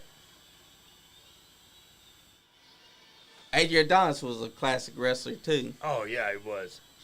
A lot of the wrestlers at this time were still legends. They'd been inside business at least 20 years, 15, 19. Yeah. Before Vince ever got a hold of them, they were already legends. Yep. But Vince Man knew how to propel them into superstardom. Yep. Because that was his vision for wrestling. You know what? His dad told him, I don't want to see the WWF mainstream. I don't want to see you kill the territories. No, we got an agreement. We stay over here. They stay over there. And you know what Vince Man did? Vince Man's like, fuck your agreement. Yeah, he had his fingers crossed behind his back on that one. Damn straight. It's a smart move on his part, though, because it helped. It helped the entire WWF become mainstream. Yep. I mean, say what you will. The territories were stuck inside their way. They were never going to broadcast out to mainstream because they wanted to be territories. But WWF had a vision to be bigger than that. And because of that big leap, it turned it into this megastar that we know now. And look, he looks like a Batista. Oh, yeah. I just realized that. This is Batista before Batista was Batista. Adrian Adonis. I like how Bob Orton ain't got the cast. Yeah. But soon he'll have the cast on. That'll become his whole identity. Yep. For the next 20, 30 years.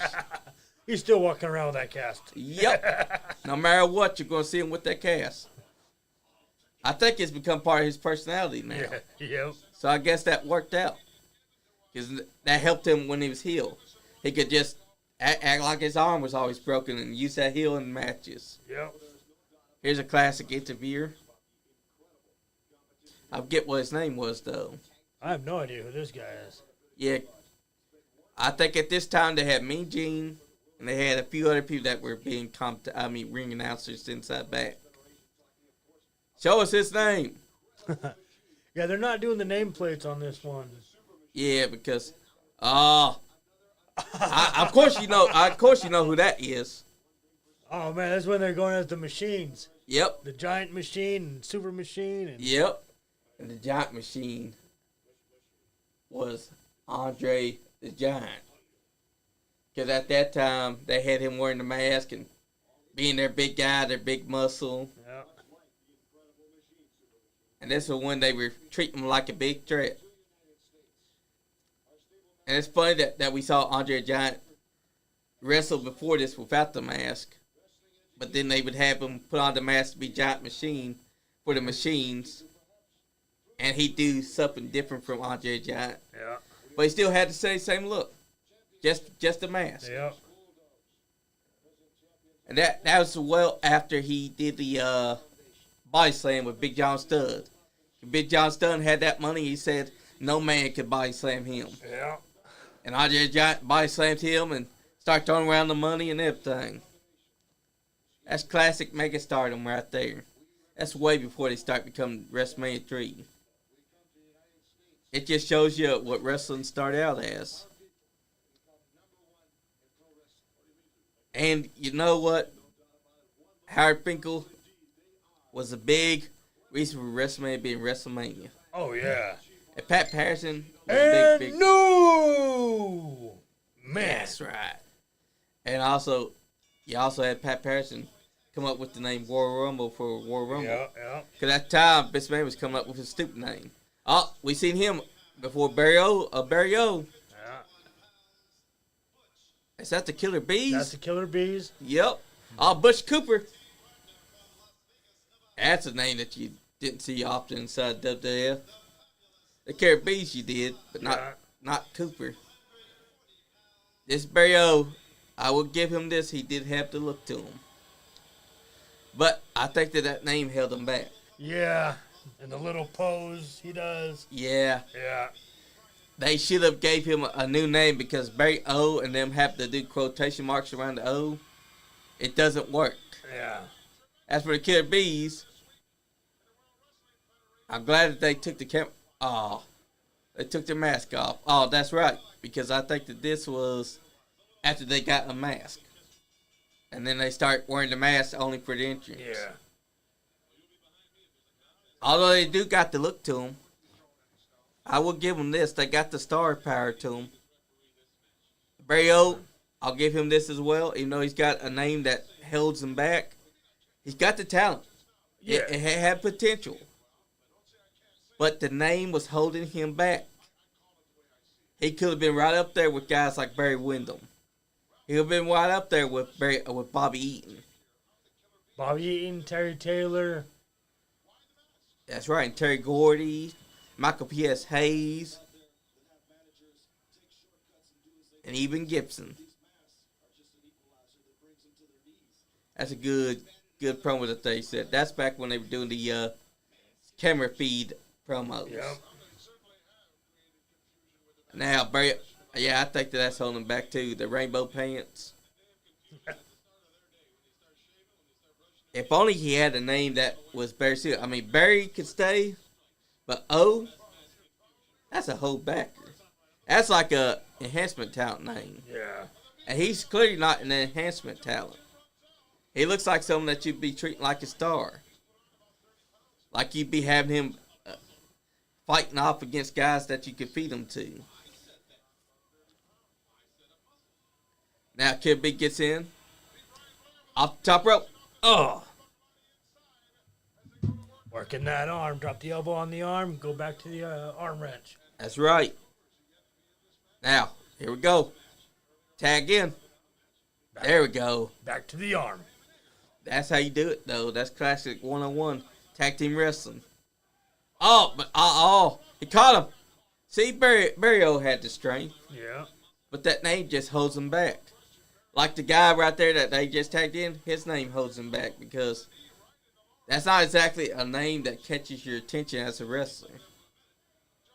Like, who would be cheering for Cooper? Yeah. It's not like JYD, Ricky the Dragon Steamboat, the Killer Bees, Adrian Adonis, Bob Orton. It just doesn't scream professional wrestling.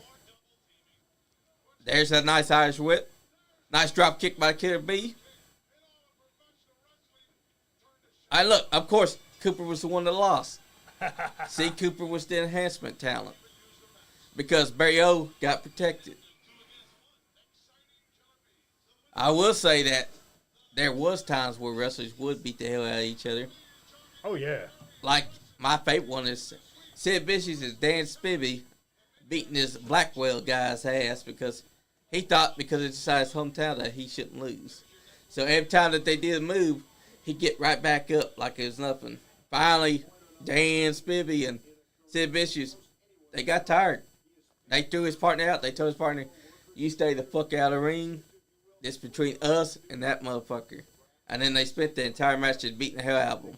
And then after the match in it, you could hear Terry Long screaming, kill them, kill them. While they got him held out there and they're just wailing away on him. Oh, King Harley Race. King Harley Race, the first king. And also the NWA World Champion. Yes, sir. One of the guys you think of when you're not thinking of Ric Flair. See, back then they didn't have a tournament for King of the Ring. That's right. They just announced, when Harley came in, they announced Harley as the king, and then it was a match. And if you lost the match, the winner was a new king. Exactly. And Harley Race was the epitome of professional wrestling back then.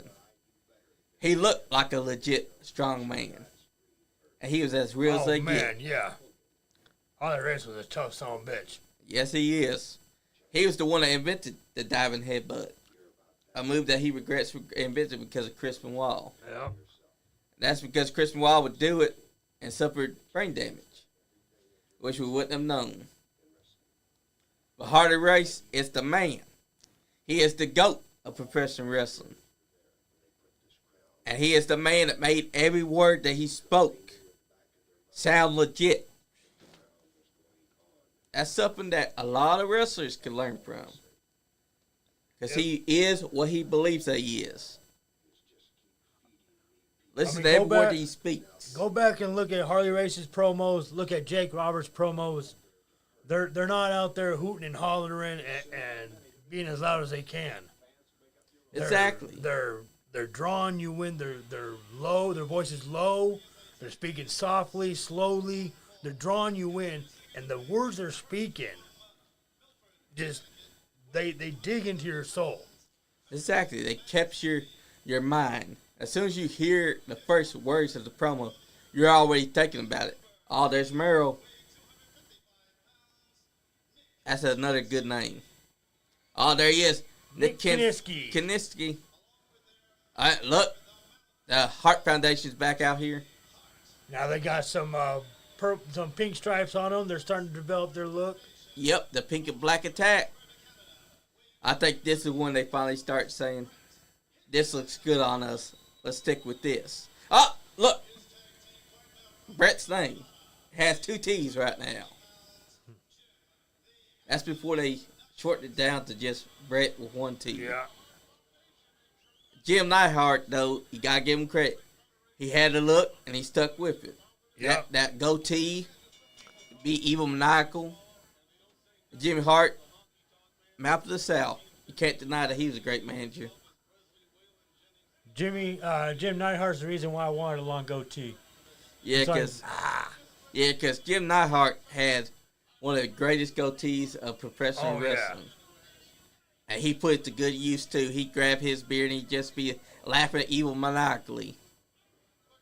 Off the rope.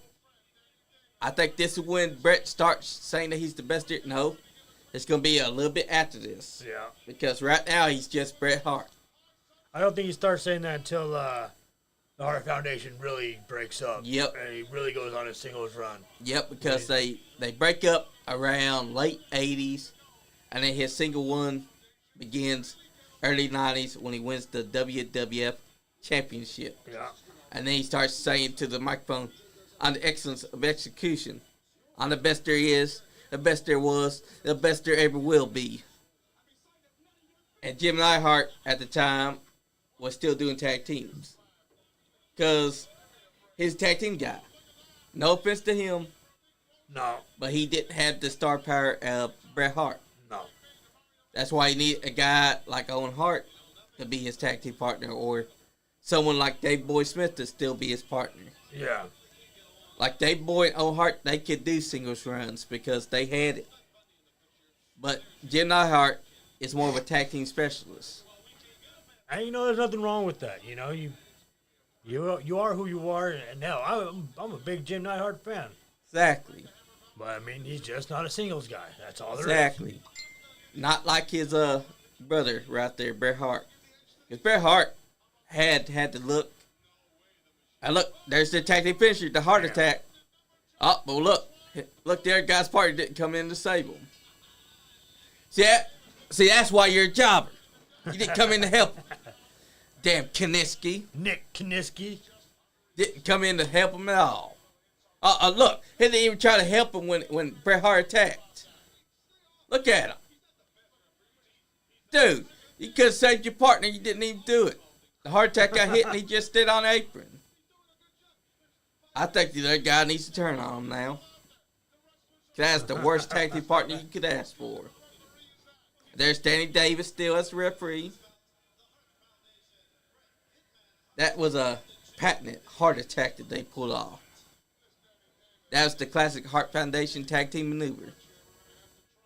Which they did Vince McMahon at one point. Yeah. at a strip club. Vince's man is taking just about every finisher there is. I will say that he had balls of steel Yeah. to let wrestlers do that to him. Well, I mean, he always said, I'm not going to have my wrestlers do something I'm not going to do myself. Exactly. That's a lot of respect. And at one time, he was going to fight Ken Shamrock's brother, Frank Shamrock. Yeah. He told Chris Jericho, you get the big guy, I'll take the small guy. And the small guy was Frank Shamrock. Yeah. That's just who this man was. All this, we got Jake the Snake with his snake. This is a couple months after his debut. So he's debuted and he's been a part of the WF for at least 5 months now. Yeah. He debuted in March 8th, 1986. This is October now. And he's already doing his talk show. And of course, he's got Hulk Hogan coming out onto it. And there's the original WWF Championship. The one that cut Hogan's stomach, so they had to change it. Yeah. But I think the Winged Eagle was much better. Oh, yeah. Actually, he had several belts. There's actually one that he never did debut. And it never got to be used. It's a big green belt, too. Oh, yeah, with the double side plates, yeah. And there's also one that Andre Giant had that never got to be used or debut. Because they want to make him a WWF Winged Eagle that was gigantic. Yeah. That fit his waist. Didn't get to happen, though. No. Because then they had Ted DiBiase buy the WWF Championship and become WWF Champion officially through that means. What up, Bobby Blade? That's right, Bobby Blade. What's up? We're watching some classic WWF for the 1986 October 12th. We got Hulk Hogan on Jake the Snake Roberts talk show. And he's talking his shit. This is what it's all about. Sometimes you just gotta cut back and watch the old school classic wrestling. Because this is when wrestling was at its peak. When they took things slow and they made it mean something. Right now, Hulk Hogan's on the mic and Jake the Snake Roberts trying to get into his head. Oh, wait a minute. They heard something because look at that. Jake the Snake Roberts was going off. He's like, let's get it. You get that ass back here. Yeah, he wants to say something to him because Hulk Hogan just said something about him. That's right, Bobby Blade. We do too. That's what we're checking out right now. Tito Santana is right now on the TV. Another classic man that needs his flowers. Oh, there he is. Pedro. Morales. That's right, Pedro Morales. And who are they taking on? Because this is a classic tag team match that's about to happen. King Glover. And who is his partner? Yep, Steve Bombardi. I'm sure you know who that is, right? Oh, yeah. That's Brooklyn Brawler's brother. Yep, that is. And they're taking on Tito Santana and Pedro Morales. A good tag team, if I say so myself. And that's a good lockup that they're having right now. Because it's different from the usual lockup.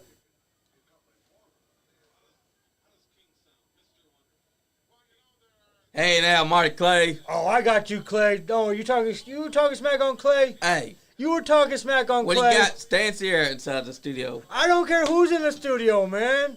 Hey, Stan Sierra has punched me before. I was trying to avoid that punch. Marty Clay knows that I like him.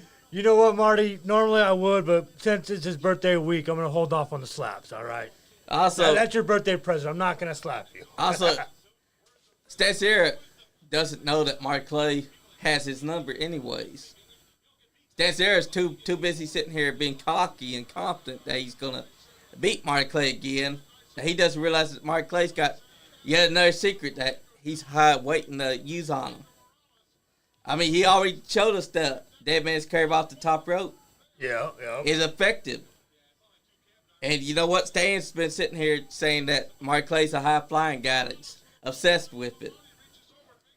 But the one that talks the major shit about Marty is Andy.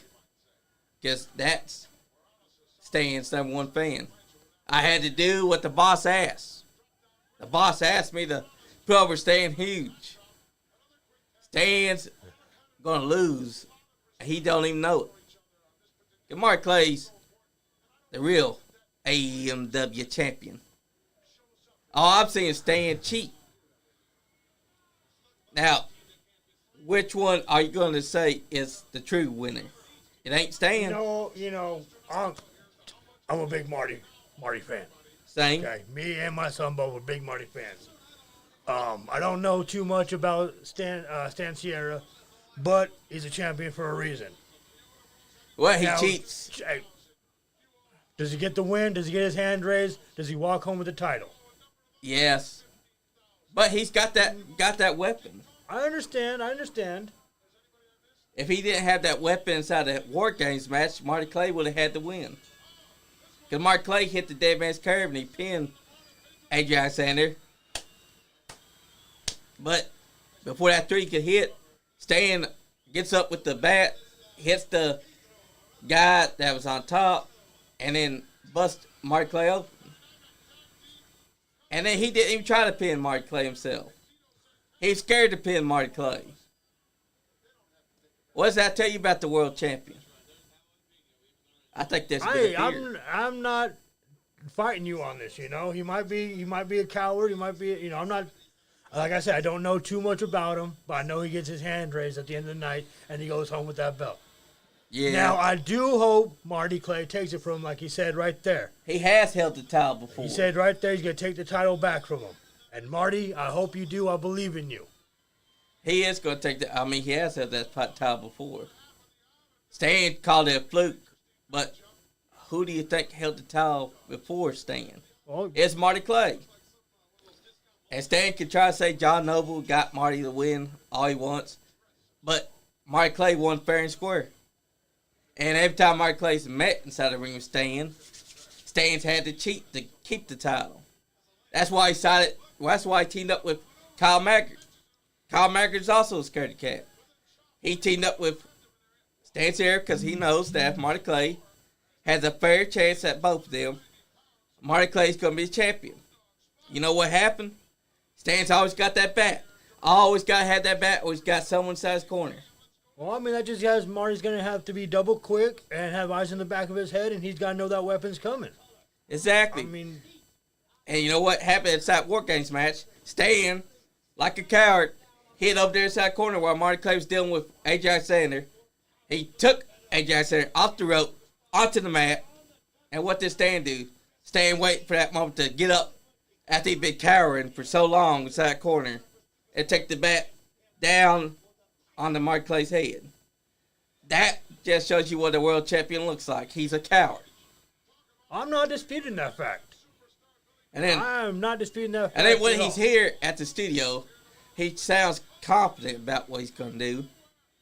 But he forgets that Marty Clay held the title first. He forgets that the only reason why he's champion is because he's got that bat. And when he's confronted with certain things that tell him that Marty Clay will pull out the win, Stan's quick to go, oh yeah, well who's the one holding the championship? At the end of the day, who's the one holding the championship?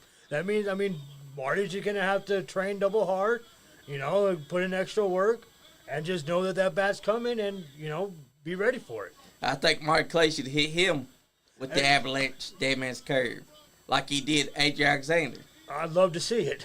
I would too, because this time without a cage. Because that's a hell of a move. Hell yeah, it is. Stan Sierra is lucky that he had Kyle Maggart to help him out. Because Kyle Maggart's the only reason why Stan's still champion. As also, a matter of fact, Chris Crow's also the only reason why Stan Sierra is champion. And Eric Porter. And whoever else they could think of to bring in on their side.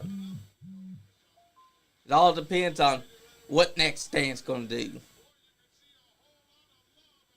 Like Stan sits right where you're at. And he's so confident they could beat Marty Clay. But the only thing they could say cost Marty Clay to win is that Marty goes up to the top rope a lot. But he can't dispute what Marty Clay's done to him when they're on the mat. Right. So, All I'm saying the stance here is until you can outmatch Marty Clay on the mat, how about you put your money where your mouth is? But he's got Andy inside his corner. Like always. That's the reason why Andy's got his shirt too. Last AMW show that we went to, Andy was all for staying. He's talking worse shit about Marty Clay. All while Marty Clay was taking on a stand for the championship. He's the reason why Marty Clay lost. He's talking so loud that Marty Clay got distracted. Man. Oh, look at that. Yeah, you know who that is with the head. That's Abdullah the Butcher. No, that's not Abdullah. Oh, it's not? No. Dang, his forehead. Yeah. He's got a forehead like Abdullah, but no, that's... Is that one of the Wild Simones? Or is it one of their family? It doesn't look like Alpha or Sika. I'm not sure. Give us some nameplates, damn it. He really does have a forehead like Abdullah's. He does. Similar to his forehead. But now that I'm listening to him speak, it's not Abdullah. This would be a lot helpful if they gave us some nameplates. I guess at the time they didn't think about nameplates. Yeah. Only for the main show.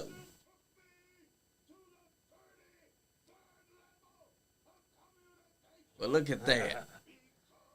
Yeah, that's definitely one of their family though. Oh yeah. Cause he ain't cutting no promo. He's just staring wild eye. That's definitely one of their family members though. Yeah. That's also before we get Ming inside the company as Haku. Look at those wild eyes. The wild eye Samoan. Look at him wagging his brows, biting his thumb. He's acting all crazy. Someone called Alpha and Sika to come smack the hell out of him. I think he wants to be a wild Samoan. That might be Sika. It might be. It might be because I remember them doing things like that. But I can't remember their manager's name. No.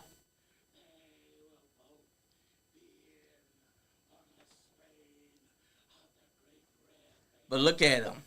That's classic Wild Samoan acting. Yeah, it is. It's also around the time when you had George Animal Steel fighting the turnbuckle pad. Oh, man, I love that. I love the green tongue. I love all that. That was the classic times, too. Look at that. We go commercial and we're back. Who next are we dealing with?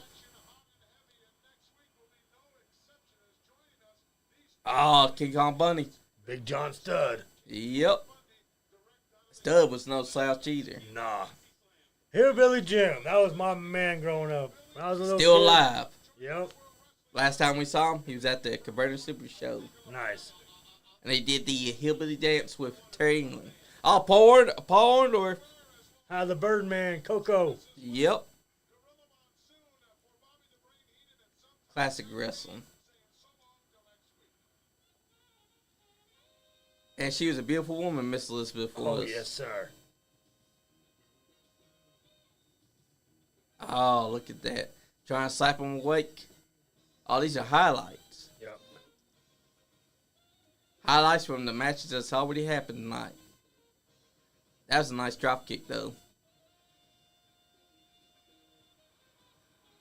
Jake the Snake Roberts didn't take too kindly to Hulk Hogan's posing.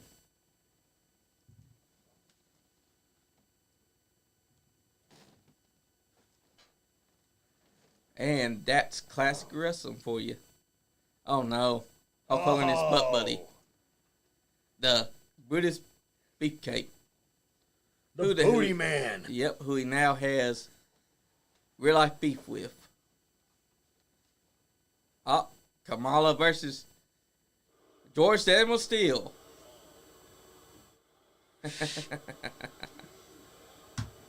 It's a classic. The Guardian Giant versus the Animal. This took place about 1986 as well. Yep. November 24th. Yep, this is all before WrestleMania 3. Oh, he got him scared. Kamala's handler's up on the ropes. The funny thing is that George Samuel Steele was actually a teacher. Yeah. Very educated, but he was also a damn good actor, too. Oh, yeah, he did a couple of movies, too, with Marilyn Monroe. Yep. Look at Kamala. And look, they're not even throwing a punch yet, and the fans are behind it. Yeah. That's what you call storytelling. They've done a lot to establish these two as their characters. And now, the attack happens. George is on the run. Headbutt. Oh, he went outside where he started saying, no, you don't know that to me.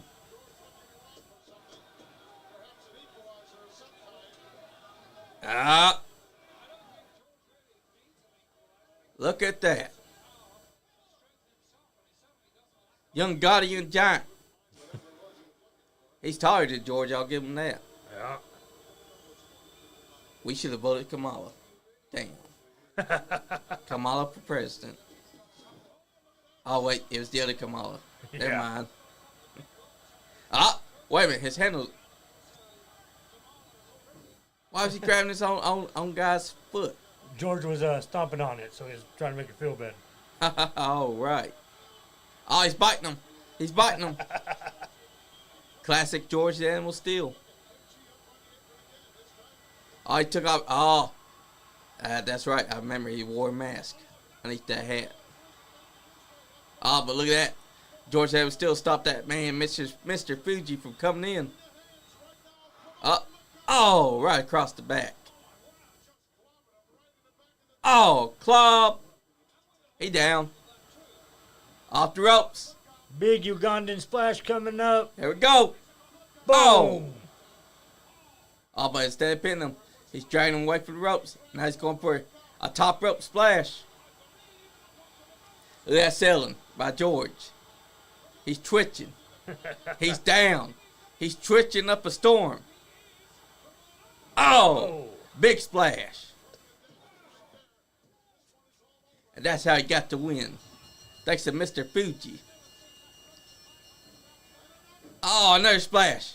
He's killing George the Animal Steel right before our eyes. George should have ripped open the turnbuckle pad and ate it for extra strength. Right.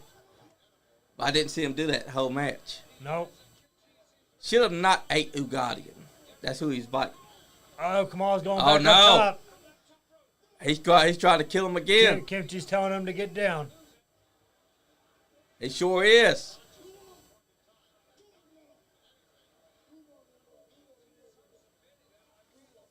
Oh, he's patting his head. I will say this about Kamala, though. His person that plays him did a hell of a job acting as him. Oh, yeah. It was sad what happened to his legs, though. Yeah. Oh, look at George. He's dead. He killed him. Yeah, he took three big old splashes, man. They bringing out the stretcher. That's back when they treated it like a threat. Going up top. Off the top rope.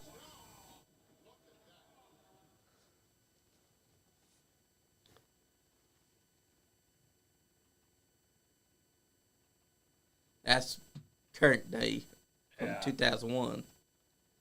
That's when Stone Cold Steve Austin was still able to wrestle. This is still the match where Hulk Hogan said the tombstone broke his neck.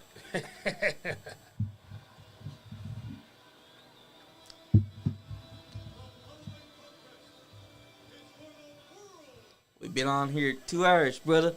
That's it? Yep. Man, time flies when you're having fun. Sure does. Man, Undertaker was something else back then. Sure was. Still my favorite wrestler. Oh, yeah, always has been. Definitely. Oh, look at that.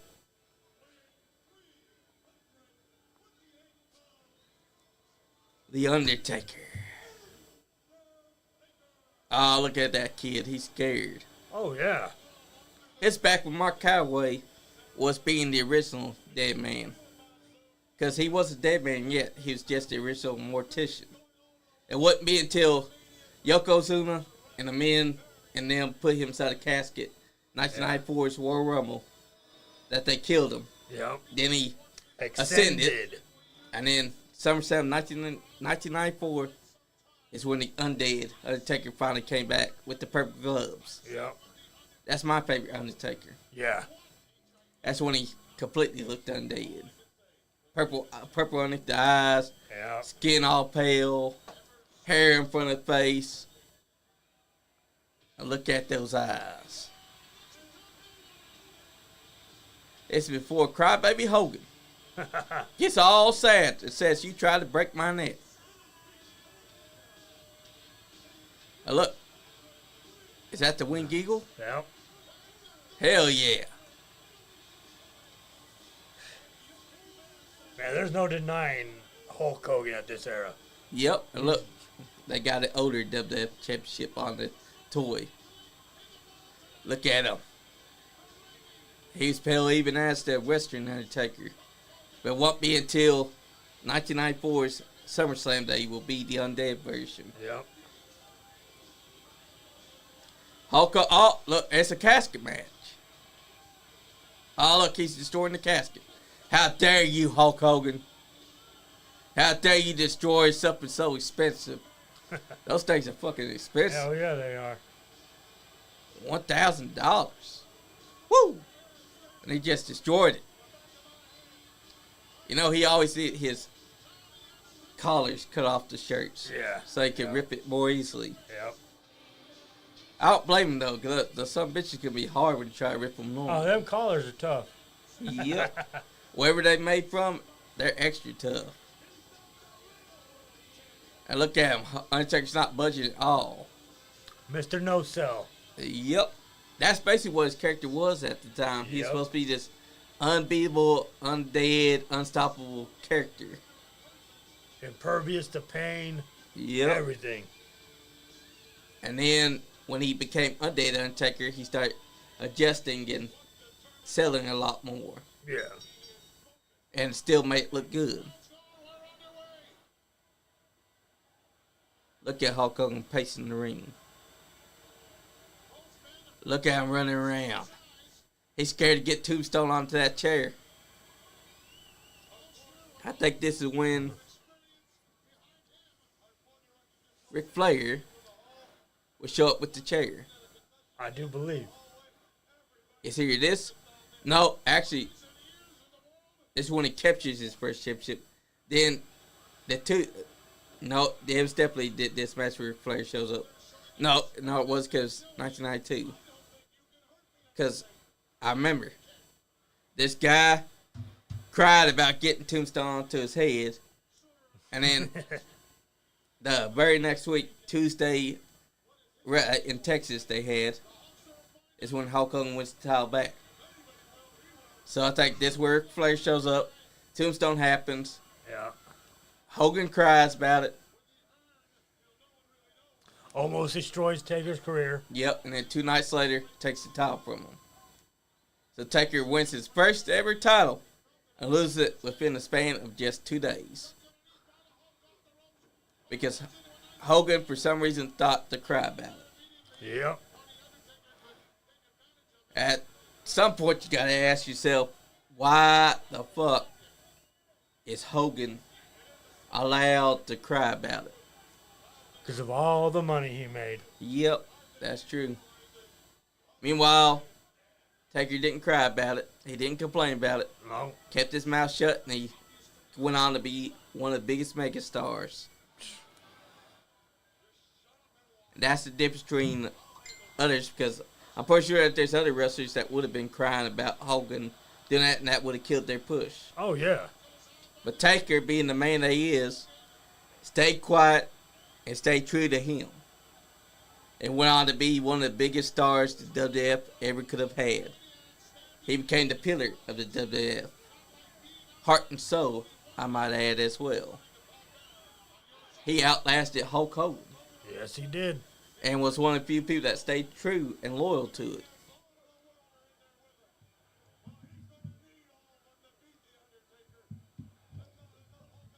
But this is also when Undertaker wins his first title.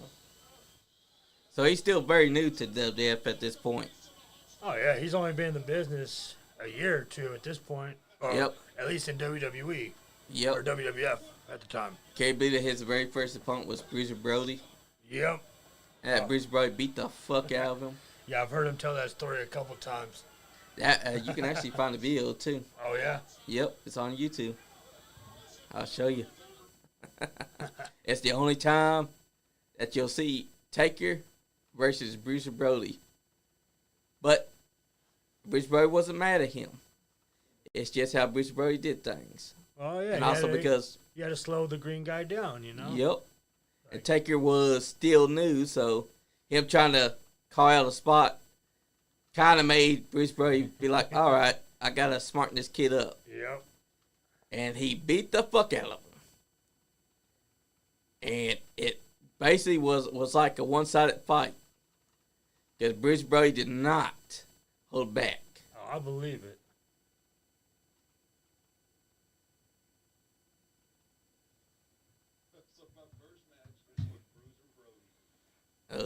Not that one. Gotta be where we can see it. Here it is. This one was Texas Red. Mm-hmm. He was still a green guy, being managed by Percy Pringle. There's Bruiser Brody himself, the man himself. 300 pounds is solid rock. Yep. And this is the Undertaker's very first match with him. He didn't know anything. Nope. He's green. He's working against a veteran at this point. There's the lockup. Now see. Oh, there's the face push he talks about. Yep. And also he's trying to call a spot, and that's a no-no. Yeah. See, Bruiser Brody was working with him for a bit, but then he starts to whoop on them motherfuckers' ass. He starts taking matters into his own hands to keep the big guy down. He's letting Taker know, hey, you're the green go. I'm the veteran here. You just let me lead. Right there off the ropes. Yep. Big boot. There's a boot. Yep. And see, Bruiser Brody's someone that you didn't want to meet inside a dark alley. Now just imagine being out there and he beats the fuck out of you in front of a bunch of people. Texas Red got his first start inside business thanks to Bruiser Brody. Yep. Now, see, now he's whooping on Undertaker. He's not giving Undertaker any chance to get any offense. Now it's just a one-sided slugfest right now. Literally, he's told Undertaker not to be doing anything. Look at that. Yep, that's a stiff chair shot, too. That was him giving Undertaker a receipt for trying to call a spot. Yep. And Bruce Brody wasn't doing this because he was mad at Taker. He was doing this because he was trying to smarten him up. Gotta teach him a lesson. Yep. Now, after that chair shot, he throws it back in. Now, he's continuing to beat down. Those are very stiff kicks that he's giving him. Picks him up by his head. Into the ropes. Ties him up. Now he's going to continue to beat down. This time with very off the ropes. Stiff kick. Oh. This is also a test. Off again. Once again with a big stiff kick. It's also a test for him to see if Undertaker truly wanted to be a professional wrestler. If Undertaker had cried after this, oh yeah, he probably would never have made it. But Undertaker showed that he was strong, he was wanting to do it, and that earned his respect. Yep. That's the difference. Now he's whooped his ass, now he's leaving. He's like, welcome to wrestling, kid. Taker got his ass beat. Yep. Those big boots were no joke either. But that helped smarten him up. That's one thing I will say. Oh, yeah. Made him the wrestler he is today. Or that's right. The wrestler he became. That's right. Well, guys, we've been on here for 2 hours and 19 minutes. You have any last words? Bring back the old school style. Bring back the old school mentality. You can incorporate these new moves. You can incorporate a new style into that. But at the core, bring back the old style. Make the moves mean something. Sell your opponent's moves. Exactly. Make it enjoyable. I mean, the first time I saw a Canadian Destroyer, I didn't know what the hell I saw. What the hell? I described it as a jumping backwards pile driver. I didn't know what the hell it was called. Never seen it before. Didn't know what the hell I saw. But before I could register it, he was up on the top rope doing something else, getting back up and doing something else, and I'm still hooked on the Destroyer. Yeah. They just take a couple more seconds, let the energy soak in. Exactly. Because the Canadian Destroyer was Petey Williams' move. That's his finish. It used to mean something in TNA. Right. Now you see it in every match. Everybody does. Yep. It doesn't mean anything. They killed it. Because they chose to murder it. Yeah, now it's a Canadian Destroyer through 20 light tubes and 3 tables on barbed wire. And if it came off a cliff, they'd still get up. Yeah. Man. I share that sentiment. We just watched hours of old school wrestling. Make the moves mean something. Stop doing too many moves and killing what move that you already done. And don't do a move just because you can. Exactly. Have a move set that fits your wrestler's personality. Exactly. And don't do moves that you saw on TV. That's B-League. Do moves that you've been practicing. Don't do moves that you saw on TV. Be like, oh, I can do that. Let me do that. That's not how it works. You gotta make it mean something. And with that, if you ain't have fun, you ain't getting none. Damn, Skippy. Yeet.